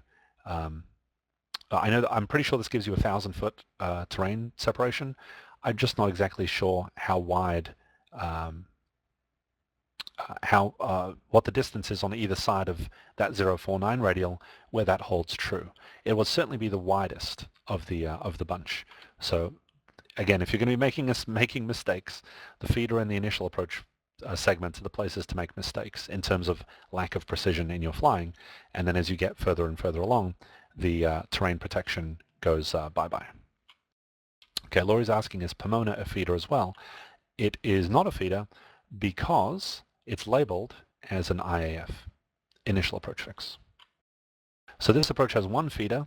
It is Seal Beach. It takes you to Sega, where you commence the initial segment of the approach. If you arrive at Pomona and begin heading this way, you're already on the initial segment.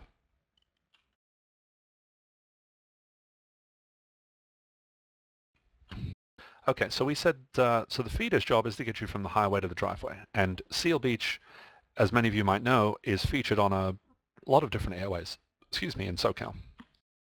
Again, the airways are the highways. So when you're planning your route, if your route, and if what you filed to John Wayne ended at Seal Beach, you're in great shape because the Victor Airways that you'd be flying on take you to Seal Beach. So again, the Victor Airways are the highways.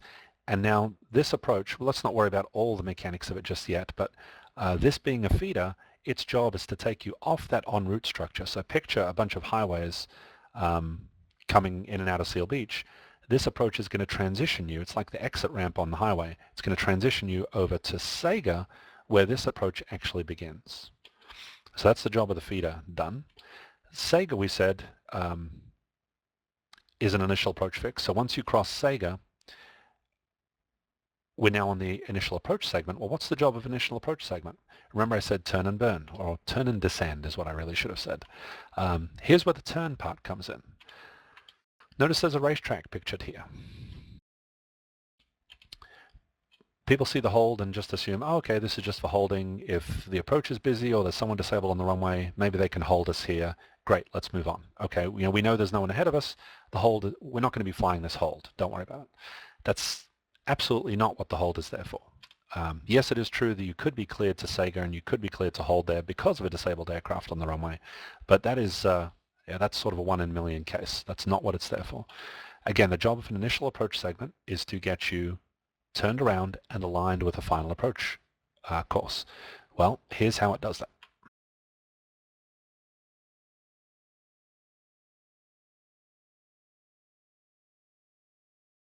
Excuse my zooming. You remember from down here is Seal Beach. So we're heading 049 heading, we're heading northeast. And remember what the final approach course was. Final approach course is 194. We're heading northeast. We need to ultimately head south-southwest. That's a big honking turn. Okay, so let's do our big honking turn. Let's assume we're coming from here and we just attempted to do a big right turn to eventually join the localizer down here. Well, the big right turn, by the time we've done that, has some problems. We have terrain, we're getting really far away from the localizer, we're getting awfully close to the airport, all sorts of problems with just trying to make a heavy-handed turn and a big panic to join the localizer. Sorry if the screen has taken a while to catch up for people. I assume that has the screen settled down? Sorry, has the screen not settled down for everyone? Is it still moving around a lot? Or are we done? Okay. Alrighty, so we have a problem here. We need to turn the boat around and we need to do it safely and keeping the plane within a a known area, and simply just having you make a right turn over such a big course change while you're heading towards the airport at a variety of different speeds depending on the aircraft is just not gonna fly. So we have this is what the job of this hold is. Generally, turning the plane around is done through a maneuver called a procedure turn. And it can be flown in different ways. There are different techniques. We're not covering that here. We'll cover that when we come across an approach plate that uses one. We'll probably go into more detail on procedure turns. But generally, the act of turning the plane around involves a procedure turn. That's what they're for. Turn the plane around to get you aligned with a instrument approach. What this is called is a hold, because this is exactly like a hold that you'd see on an en route chart. It is called a hold in lieu of a procedure turn, i.e. instead of a procedure turn. It's abbreviated as HILPT, hold in lieu of procedure turn. So suddenly we have to become masters of the hold, because the job of this hold here, as I said before, it's not to hold you here indefinitely in a true holding stack. The job of the hold is simply to turn you around in a structured and safe way using the same techniques that you would use to enter a bona fide hold. So you actually have to understand holding procedures to fly this correctly. There isn't quite enough time to go through the specific mechanics of how to fly a hold. There is plenty of documentation on the net describing holding procedures. I will probably, they still seem to mystify people though, and interactive explanation is good. So we'll probably go through holding procedures in another IFR workshop. But for now, we'll go through I really just want to make sure we understand conceptually what's going on here. And yes, for those who are jumping ahead, absolutely it is a parallel hold entry. So we're coming from Seal Beach, and I'll just draw with my mouse what this is going to look like from a conceptual standpoint. So we're heading northeast, we're crossing Sega, we're no longer a feeder, we're now on the initial approach segment, whose job is to turn us around. We're going to make a slight left turn and head outbound parallel to the final approach course. Here's the final approach course, the big, thick, black line heading southwest. So we're going to be going parallel, that's why it's called a parallel hold entry. We're not quite on the localizer. It's called parallel because we are flanking it to the side, but still exactly the same course over the ground, so 014. So you make the left turn. The reason that it's parallel as opposed to joining it is because there's more work involved. Again, these are all about minimizing workload. It would actually be quite a bit of work, at least traditional, before there was equipment that would help you predict the turn. If you literally couldn't start your turn until you crossed over the localizer, it's actually going to be quite a bit of work to turn, join the localizer, and then track it outbound. And there's not a need for that level of precision. So if you're getting kind of concerned, wow, this seems a little bit loosey-goosey, we're crossing over a fix and then just kind of flying a heading vaguely parallel to a course, you're right, it is vague, but it's okay. We're not looking for a stunning level of precision here. So it's very, very simple procedurally. 049 on the radial to Sega, left turn to 014, fly for a minute. So about conceptually where my little red laser pointer is, and I really hope it's working because it's kind of important, this is where the plane is going to be. And we're heading northeast for a minute, and then we're going to basically fly this racetrack. And this confuses the bejesus out of people when they're first looking at this, because we are basically heading into oncoming traffic. You know, if you were to look at this hold, all signs are pointing to us going right, making right turns clockwise. You know, picture that as a racetrack. We're all going in this direction. And for a steady state in a hold, you'd be absolutely right. Once you're established in this hold, if you were to hold here indefinitely, that is absolutely what you would be doing. You'd be making right turns in the hold. So why on earth am I making this dangerous left turn into here? It's not dangerous. The goal of this hold is to keep you on the west side of this localizer. That's where they want you to hold. In doing this this left turn, yes, I'm turning left, not right, but that's because I'm also going I'm also east of the localizer right now. If I were to make a right turn out here, things would be going from bad to worse. Before we were just slightly off the localizer. Now we're heading away from it on the wrong side of where we're supposed to be holding. So this is called the non-holding side of a hold, right here. And over here is the holding side. And they want us on, that's why it's called the holding side. They want us on the holding side of the approach, of the localizer. So we're parallel. We're going to make a left turn. Don't worry, there won't be any oncoming traffic. I promise you. At the altitude that you're flying, ATC will guarantee vertical separation from anyone else who is holding here, by the way. They could be at 6,000, 7,000, whatever.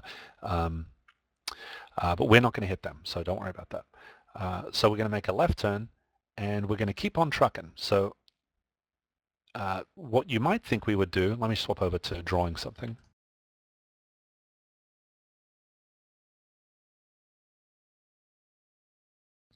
You might be forgiven for thinking that we'd fly out here, make our turn, and then join the racetrack and just keep on trucking on the on that far side of the racetrack, the left side of the racetrack. If we call this the left side and this the right side, you might think that the goal is to kind of join this holding pattern over here, and that's actually not the case.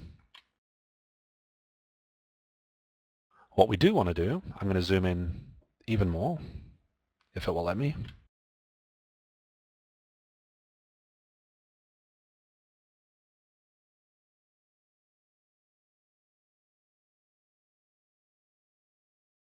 The reason I'm actually spending so much time on this point is it's really, really important, and I've now watched people fly this approach for close to 10 years, and the parallel, this hold entry causes no end of trouble, so it's worth explaining how to do it right, because to the extent that you get this right and get yourself established on the course inbound, remember, that's the job of the initial approach segment, get you turned around and established inbound.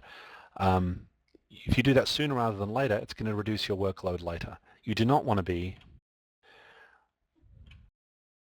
wandering around. Why is it not letting me annotate?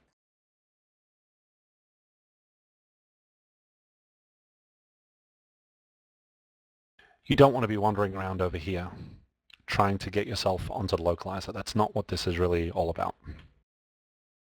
So here's what it's supposed to look like.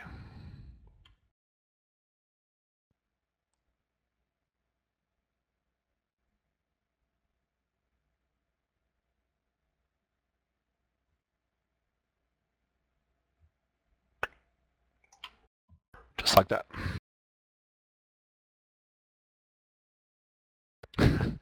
Yep, this is a parallel hold entry. There are other kinds. There's a direct, there's a teardrop, and Rob has suggested there's a freestyle hold entry. I tend to agree with you.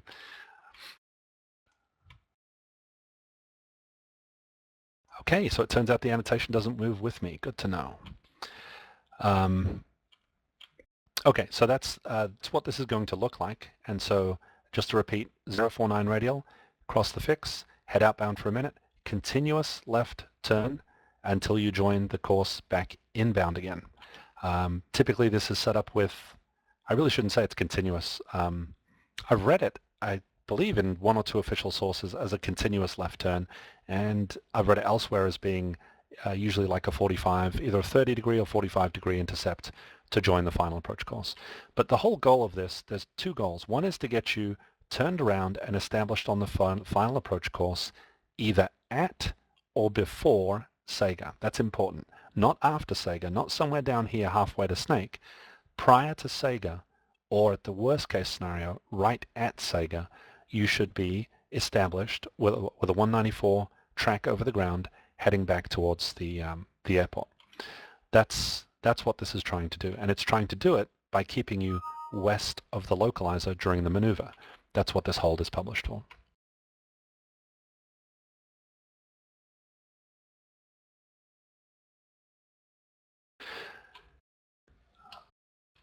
Yes, the 1 minute part is relatively important. You don't have an infinite amount of time. I'm going to zoom out now to give us more context that we're done with the reversal. And I'm going to delete the annotation.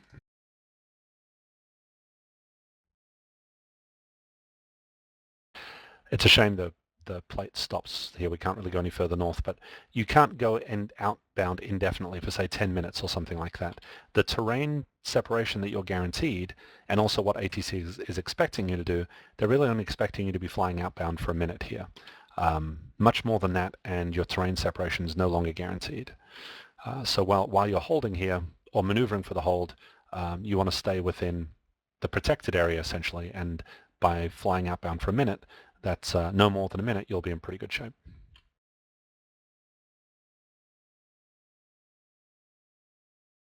It says 1 minute right there, 1 MIN. Actually, holding speeds, truthfully, I haven't memorized them all because I don't fly a jet. And so it's only if you fly a jet that the holding speeds really become a problem. But I believe the highest holding speed at lower altitudes is around 210 knots, and then it's slower. Okay, someone said 220. I might be wrong then, but it is less than 250 knots, at least at these altitudes. At higher altitudes, they use higher holding speeds. But yes, the worst case scenario, you'd be doing 210 or 220. So it's a minute outbound, and then it's a left turn. Inbound would be 194, minus 45 from that is about 140. So it's a left turn to 140 or so until you join the localizer inbound, and then you're good to go. Someone said, why not just join it from Pomona? The level of work associated with doing that would be significant, and it wouldn't have any operational benefit. So the segment from Pomona starts at Pomona and it goes to Sega. The goal is not to try and intercept at a random point between Pomona and Sega. So although it looks like visually it's convenient to do that, operationally that would be a lot of work. A lot of work. I won't go into all the reasons why it's a ton of work, but it would be, from a navigational perspective, tons and tons of work. So ignore the Pomona course. It's not relevant if we're flying it from Seal Beach. So there's our course reversal. I'm starting with the course reversal because that's the most complex part of this whole approach, quite honestly, is getting the plane turned around where they want you turned around so you don't hit mountains and other traffic and wander into another sector.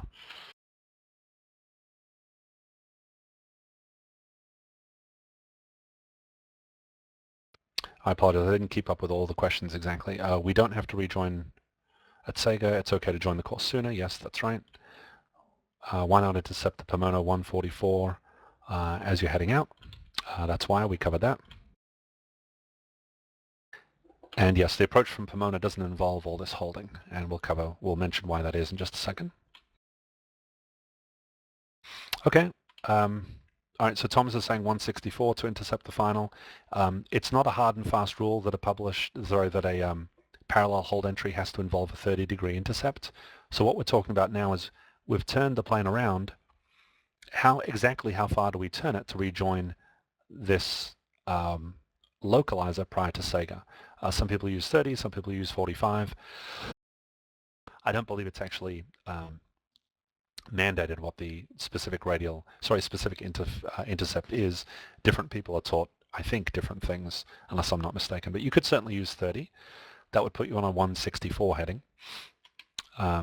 If you're getting blown fairly hard, if the winds are strong out of the east, the 164 heading may be a problem. It may not have you join in time, depending on your ground track.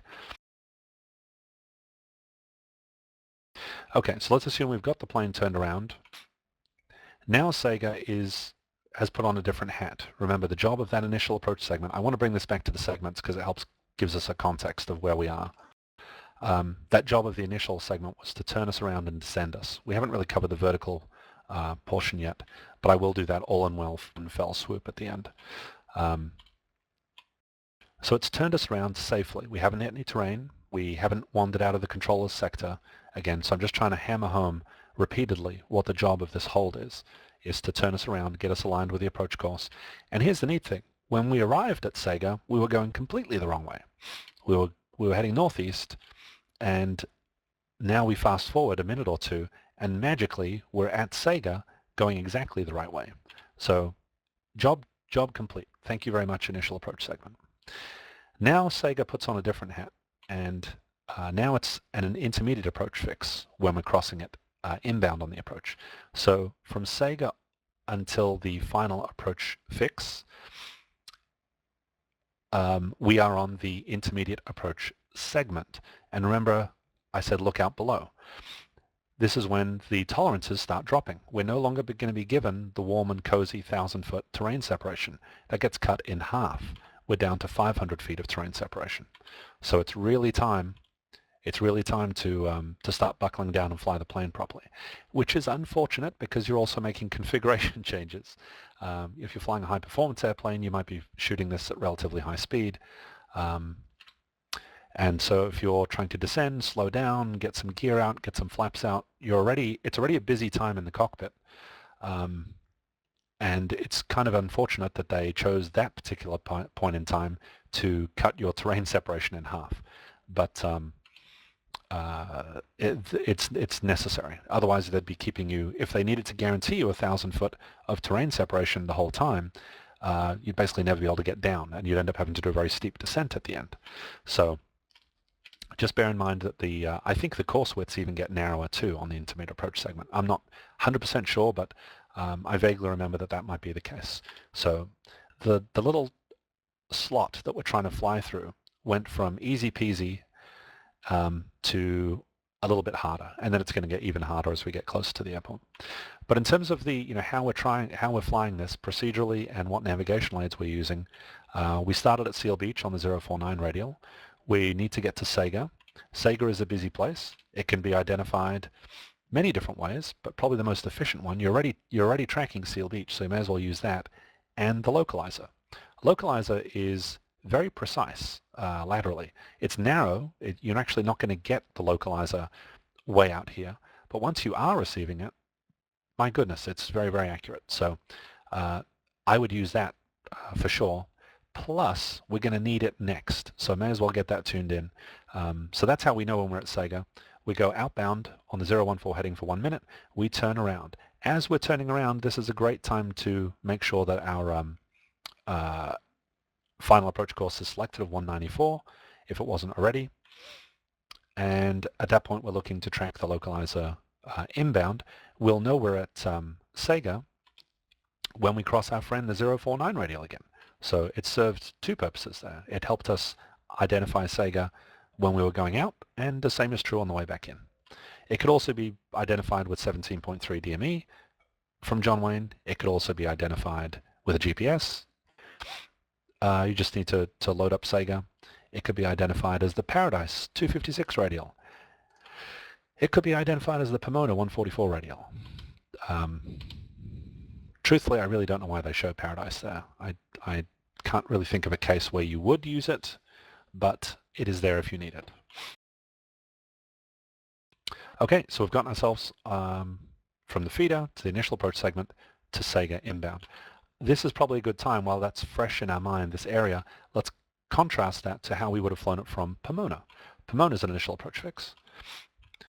In this case, you might be thinking, okay, we'll go from Pomona, we'd hit Sega, and we would fly the hold and rejoin the approach on the way in, and hey presto, we're where we were when we did it from Seal Beach. So from Seal Beach, we turned around and ended up at Sega, coming in the right way. Wonderful. So from Pomona, you might think the same thing is true. They'll spin us around, and hey presto, we're ready to go. That is not true, because it explicitly tells you this segment is marked as a no PT segment, no procedure turn. Remember, this hold in lieu of a procedure turn, that's what gets us all turned around. That's called HILPT. It is still, I guess, a form of a procedure turn. So the no PT is in reference to this hold, which is acting as a procedure turn. So it's telling us we do not need to fly the hold. Do not fly the hold. We're not allowed to fly the hold, in fact, unless we got permission from ATC. So after Pomona, you go to Sega, and we're not going to do the hold. We're going to make a right turn and come down the localizer. So your first instinct should be, hang on, why is it okay? Why is it okay to slightly overshoot this puppy and not be very precise in how we join? You know, what's so special about Pomona? Why did Seal Beach get the cold shoulder? Anyone think of why we couldn't have just made that right turn at Seal Beach, since apparently we're allowed to just make this right turn at Sega if we're coming from Pomona with impunity? So how come we're allowed to make this turn, whereas at Seal Beach we couldn't?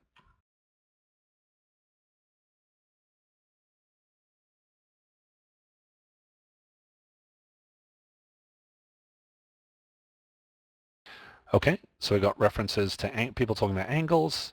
It's more direct, right. Localizer being very sensitive, you'd overshoot. Thomas says 50 versus 145, etc.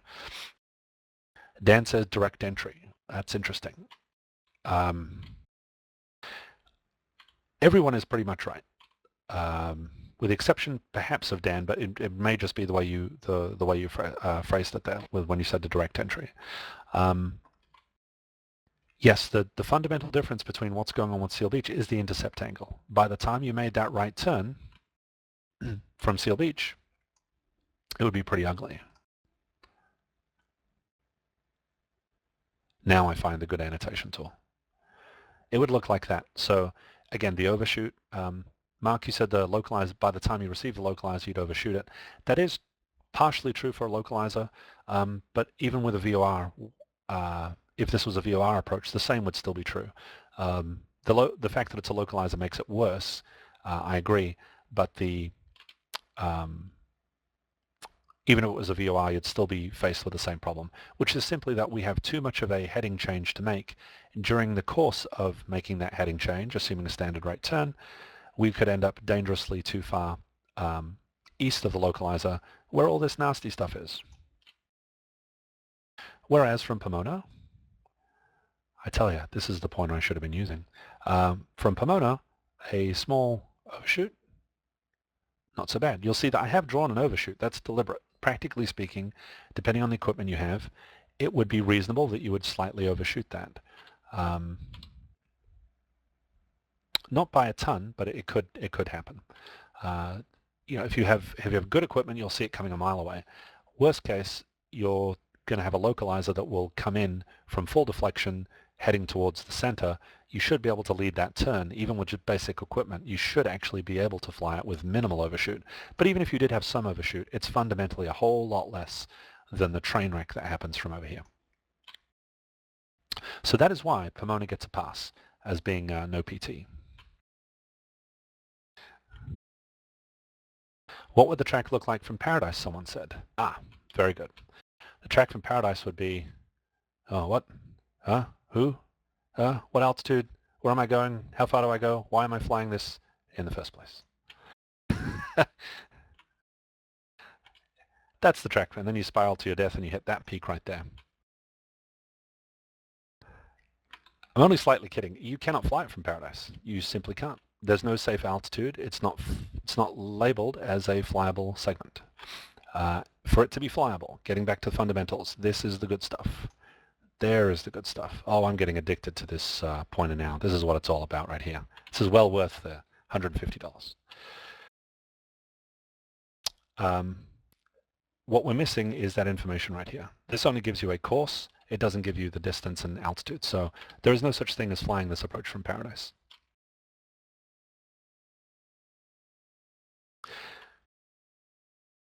Now, I'll take a very, very small step back and say there is a case where you could fly this from Paradise, and that would be if your plane was heading to Paradise and ATC said, after Paradise, proceed direct Sega, assuming you had RNAV equipment, or join the Paradise 256 radial to Sega, cross Sega at or above 4,000 or 5,000 or 4,500, cleared ILS runway 19 right approach. In that case, it's just coincidental that you happen to be flying along this line. ATC has given you an altitude to fly, which is going to be a safe altitude if they've given it to you, and you're simply commencing the approach at Sega because Sega is an initial approach fix. So you could be, just as you could have been at Paradise, we could have been over this peak here, we could have been at this random point in space, we could have been over here if we, really anywhere in the world, you could be cleared direct Sega and fly the approach from there. It would be entirely coincidental that they were using Paradise. So the approach is not flyable from Paradise, but the approach is flyable no matter where you're coming from Sega. Yes, so then the question is why do they publish it as a radial? It's purely to identify Sega. That's right. Thanks, Thomas. It took me a while to realize that there were a couple of different modes here.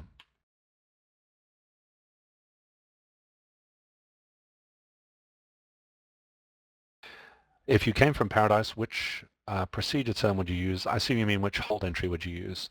That would be a direct hold entry.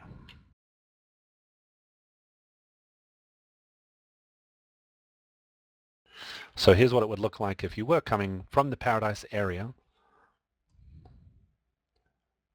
You'd execute a direct hold entry, which is where you turn directly to the outbound course.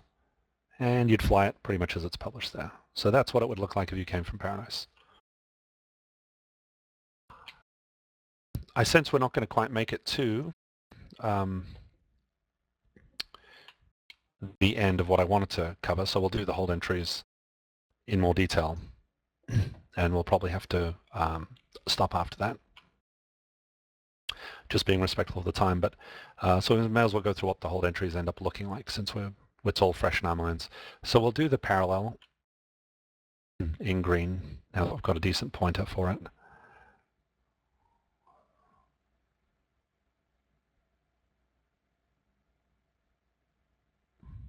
Yeah, shoot, I ended up going a little bit far. It's supposed to be like that. There's our parallel. It's called parallel because there's a segment right here which is parallel to the final approach course. It's outbound, but it's still parallel. Then we have our direct hold entry, which we've already done.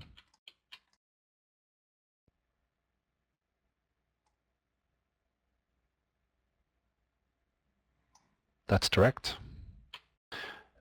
From over here it would be direct as well. That would join. Anything up until, let's see.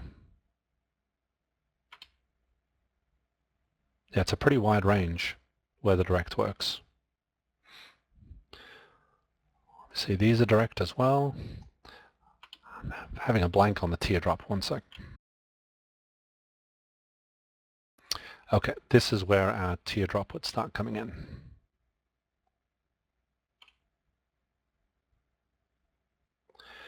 Anything from about here or so.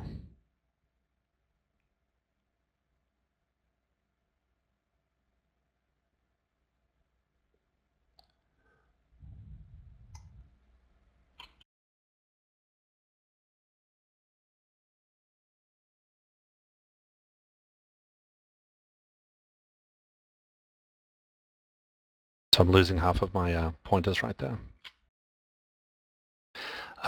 Actually, Rob is right.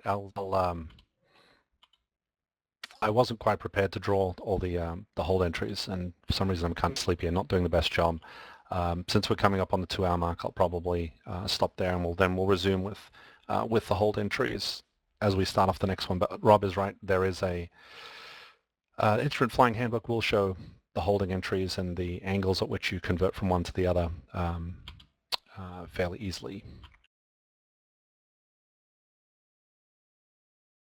So I know it's I know it's kind of a bummer, but my goal was to limit them to 2 hours. And hang on, let me just have a quick look. If we did do the hold entries next time in more detail, how much have we got left on this? Well, we have the whole vertical profile, which we haven't covered. We haven't got the minimums. Yes, there would be too much. Oh, you know, we did start at 7 minutes past. You have a good point there. Okay, I'll tell you what then. I promise to go into hold entries in more detail next time, and we will keep tracking to at least get the approach basically completed. So we had done our feeder. We had done our initial approach segment at Sega, which turned us around. Pomona puts us on initial approach segment. It does its job too. It gets us turned around. It's not as big of a turn, but it's a slight turn. Either way, doesn't matter how we flew the approach, whether it's from Seal Beach or Pomona, we end up at Sega inbound, and the intermediate approach segment begins with our reduced terrain tolerances, all that scary stuff. And we continue past Snake, continue to Lemon, and Lemon is a really important point. Lemon is where we transition from the intermediate approach segment to the final approach segment.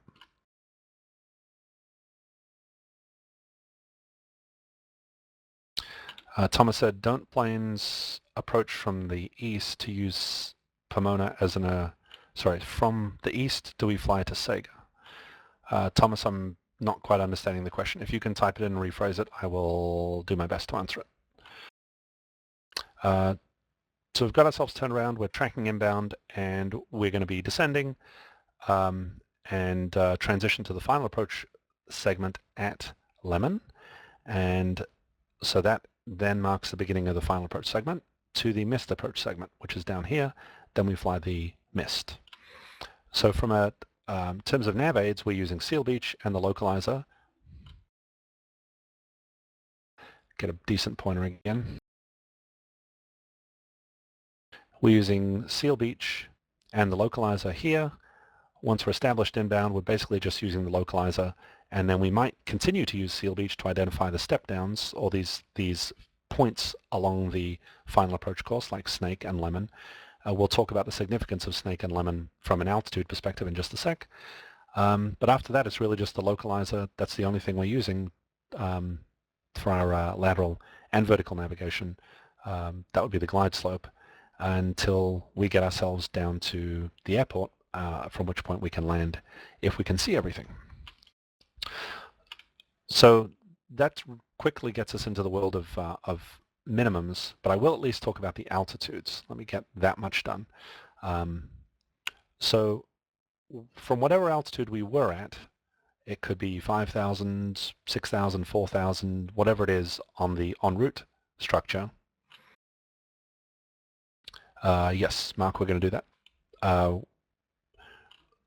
We've talked about what it looks like just from a top-down view and what nav aids we're going to use and radials and joining the localizer, all that good stuff. What we haven't talked about is the height aspect of this at all. And so we're going to be involving the vertical profile, which is down here in just a moment. So from Seal Beach, the vertical profile doesn't give us much help, really. The vertical profile really just kind of shows a limited portion of the approach. It doesn't show the feeder. So vertical profile is not helping us at all. We've got to use this number here to understand what's going on. From Seal Beach to Sega, minimum en route altitude is 4,000 feet, period. So let's say we were at 5,000 feet. We were told to cross Seal Beach at 5,000 for whatever reason, and we were cleared for the approach. Then we do what they said, which is cross Seal Beach at 5,000, and then we're allowed to descend as low as 4,000 feet. Practically speaking, they do expect you to descend down to the MEA, and there's not much operational reason to stay higher. This is all going to be about descending. So come down to 4,000 feet, and then the question is what altitude to maintain during this maneuver here. Well, it's kind of fancy. There's a lot going on. So we can, once we cross Sega, we're allowed to descend down to 3,500 feet during the course of that maneuvering. So once we cross Sega, we descend to 35, and we stay at 35 through all this maneuvering. Now we cross Sega inbound. So what we're translating, it's important to visualize this transition from being on the top-down view to the sideways view. So here we are going outbound. That would be here, and then once we turn around and join the localizer inbound, now we're heading this way again. And that's what those arrows refer to. So 014 is the outbound heading, and then 194 is the inbound heading. Okay, once we cross Sega inbound, this is a really important point here. Now this is all becoming useful. Now we can start visualizing what's going on vertically, and let's cut to the end. Here's the runway. So we're going to go from there down to there, and it happens through a series of step downs. And we transition from using step downs to, remember, this is a precision approach. This is all about giving us precise vertical guidance down to the airport, or at least down to the end of the approach. That's where this really becomes significant. This is where your glide slope exists. This is where the precision aspect of it comes in. We're going to get all sorts of help during that segment. Prior to that, you're technically not supposed to use the glide slope at all. So the glide slope is a radio signal separate to the localizer that provides vertical guidance. So it doesn't have infinite range though, and it has all sorts of problems. If you're up here and you attempt to capture this slope, you can get false signals and all sorts of nasty stuff happening. So what you're really supposed to do is actually ignore the fact that a glide slope even exists out here. It may exist, it may not exist, it may be unreliable. Whatever it is, you can just pretend it doesn't exist. And it only starts to exist from that point onwards. That point being where the lightning bolt is right here. That is a very significant notation right there. There's actually two things going on here, but we only care about one of them, which is the lightning bolt. The lightning bolt is the the altitude at which you should be intercepting the glide slope. So this is all about, we've already talked about the lateral portion. We know we're tracking the localized roll inbound. We've established that. The question is what altitudes to fly at. So 4,000 here during the feeder, 3,500 during the course reversal here. Once you hit Sega, we're done. You can now step down to the next altitude. We're going to be looking from right to left from this point on. You can now step down to 3,400 to cross Snake. There's Snake there, and there's Snake there. So it's only a 100-foot drop over a period of 5.9 miles. These notations are really, really useful. So whenever I'm planning my descent, I say, okay, I've only got to lose 100 feet, which is pitiful. But let's say this was actually 4,500 feet out here in the hold, and let's say Snake was at 3,400. Well, that's good to know. How long do I have to drop that 1,100 feet? Well, it's 6 miles. In this case, again, it is only 100 feet, but I wanted to illustrate the significance of all the numbers on the chart. So these tell you the distances between each of the step downs. So we went from 35 to 34 over a period of 5.9 miles. Now we have a more significant drop. We need to be at 2,300 feet at Lemon to capture the glide slope. And here's what would happen ideally in a perfect world. You fly that, and to be as safe as humanly possible, you get down below that glide slope. You want to be at 2,300 feet prior to Lemon. And then even if that involves a level off. This is how I fly it. It's not necessarily how everybody else does it. Many people I've flown with, as soon as they get the glide slope, they just follow that all the way down. And I understand that. But the way I have read it, the way I was trained, was to literally ignore the glide slope until you're at the final approach fix. That's when you're guaranteed that the glide slope is going to be absolutely golden. Outside of that, not so much.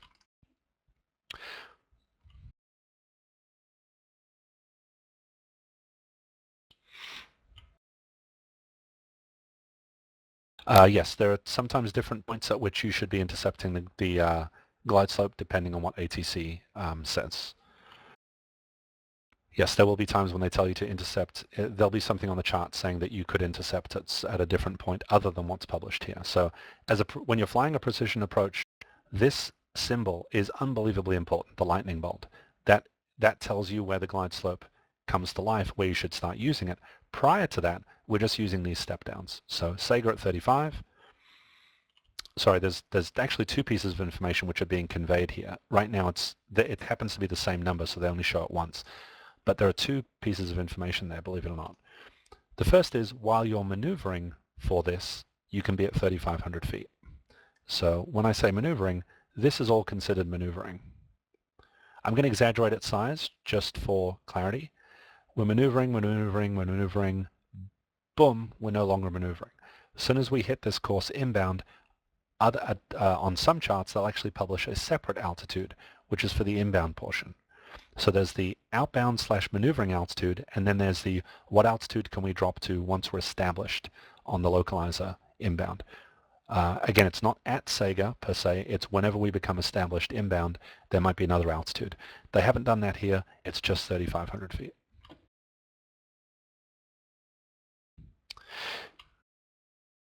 Okay, I will catch these questions in just one sec. Let me see if I can get these altitudes banged out, and then I'll get to them. So we did course reversal at 35. Once we're inbound, stay at 35. Snake at 34. Glide slope intercept at 2,300 feet. Ignore the pretty Maltese cross for a minute. That's going to be in the next workshop. It doesn't exist for us on this precision approach.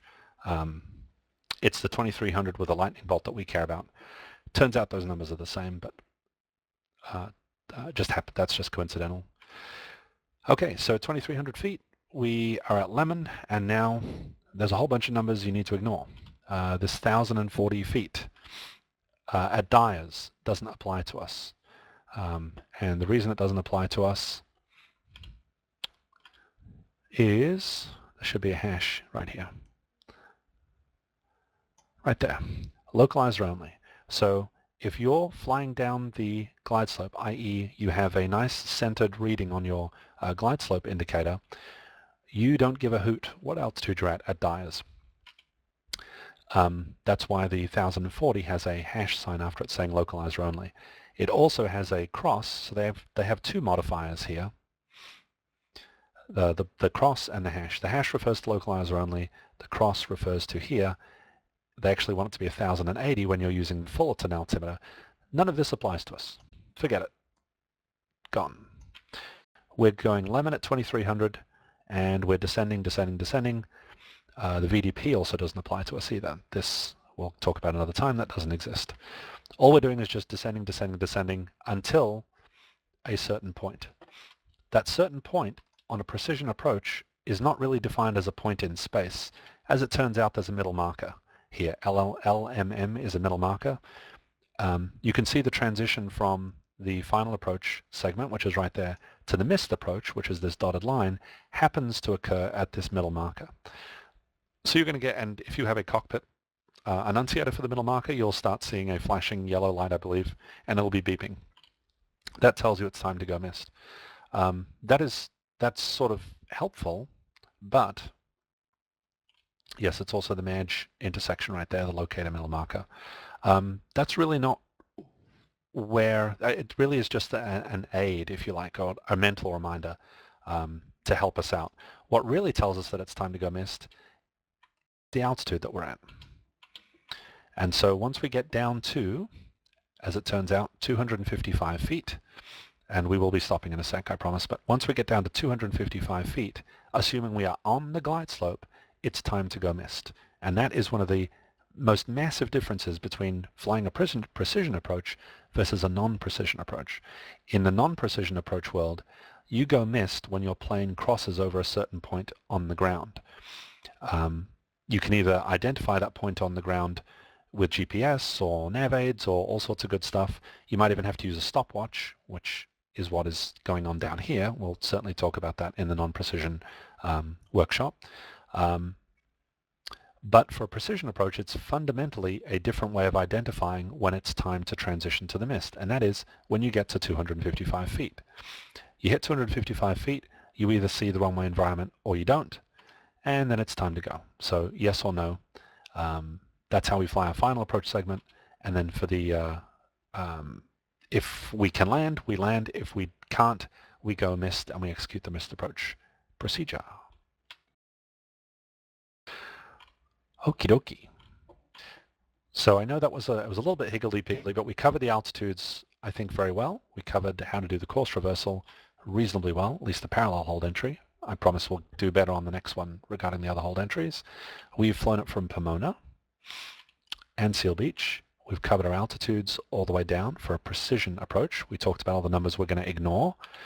We haven't gone through all the minimums yet, and we're not going to go through them on this one. I will extend that into the next one. So the next workshop is going to cover the hold entries properly. We'll do this as a localizer approach. We'll talk about the non-precision aspect, and then we will dive down into all these fancy numbers in the minimum section for sure. Okay, let me answer the questions that were asked, and then we will be done with the core content. Okay, what is the appropriate procedure to take when on the localizer but not exactly on the glide slope if you know you can still make the landing? Well, if you're well below the glide slope, once you're inside lemon, you might die, so don't do that. It is flat out not acceptable to be below the glide slope until you have the runway environment in sight. After that, there should really not be anything, there's really not much action you should take. Assuming you're on the glide slope, a lot of people they'll see the runway and then they'll dive down. And I've been guilty of that a few times myself, but you're actually not supposed to do that. And at night it can actually be a problem if you do that too. So no, you should be on the glide slope the whole way down. If anything, being slightly high is, if you have to choose one, be slightly high rather than slightly low, because you won't die from that. But you may end up arriving slightly high in that case. And then when you transition to visual, it should be, other than just reducing power and slowing down potentially, there isn't too much action you need to take to land the plane from there.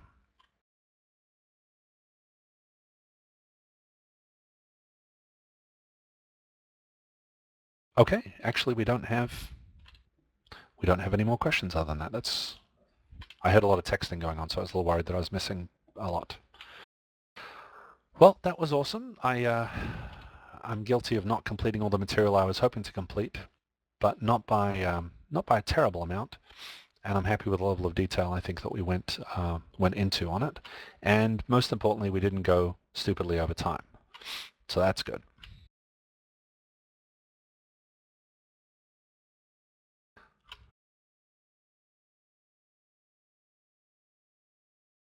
Thank you. I appreciate it.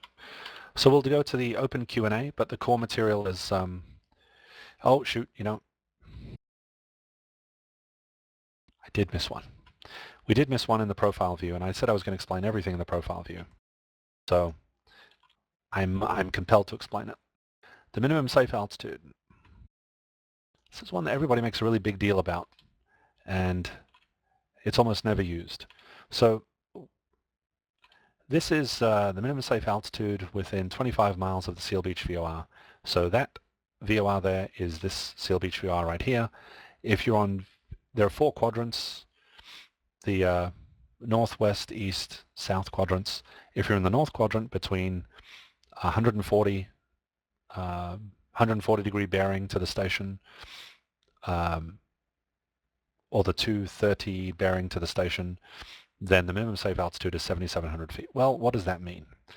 It means that if everything goes completely south and you lose comms and you're basically in an emergency situation, you're not sure where you are, these altitudes will save you. These are the altitudes that you can climb to, and we promise within 25 miles of Seal Beach you will not hit anything if you're at those altitudes. Here's the problem with these. When we start vectoring you to the final approach course, which I also didn't get to go through, if ATC is directing you on this approach, essentially vectors to final is where you shortcut most of the approach. You don't do the feeder, you don't do the initial, you don't do the intermediate. We plonk you onto the final approach segment. Or a point, I should say more accurately. We put you on the localizer a couple of miles outside of the final approach segment, so we do all the work of the approach for you and safely. While we're doing that, we're going to have you at random altitudes that you know very little about. They're not published on this chart. A lot of people start seeing, okay, I'm down at 3,500. Uh-oh, the MSA in here is 4,300. I'm going to declare an emergency and ask why the controller's hasn't got me at 4,300 feet. Remember, the MSA is within 25 miles of Seal Beach. The controller has a map showing terrain or minimum vectoring altitudes that is much more granular than this hunk of junk over here. So the MSA is, again, just for emergency purposes. That's what the big circle is for.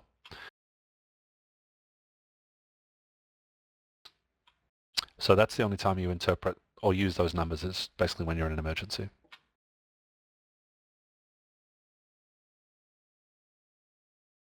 Awesome. Do I have the sniffles? No, I'm fine.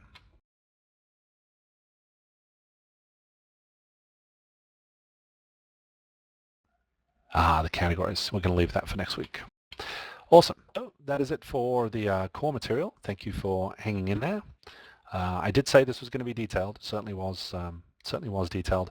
I will focus a little bit more on the ATC interaction part. I promise in the next week we'll talk about the approach clearances, a lot more on vectors to final.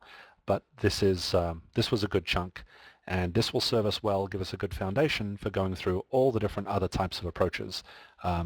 Once we've covered at least the localizer approach, which is a non-precision, every other approach we look at from that point on will just be a small variance on a theme that we've already established. So this is a good foundation to build on.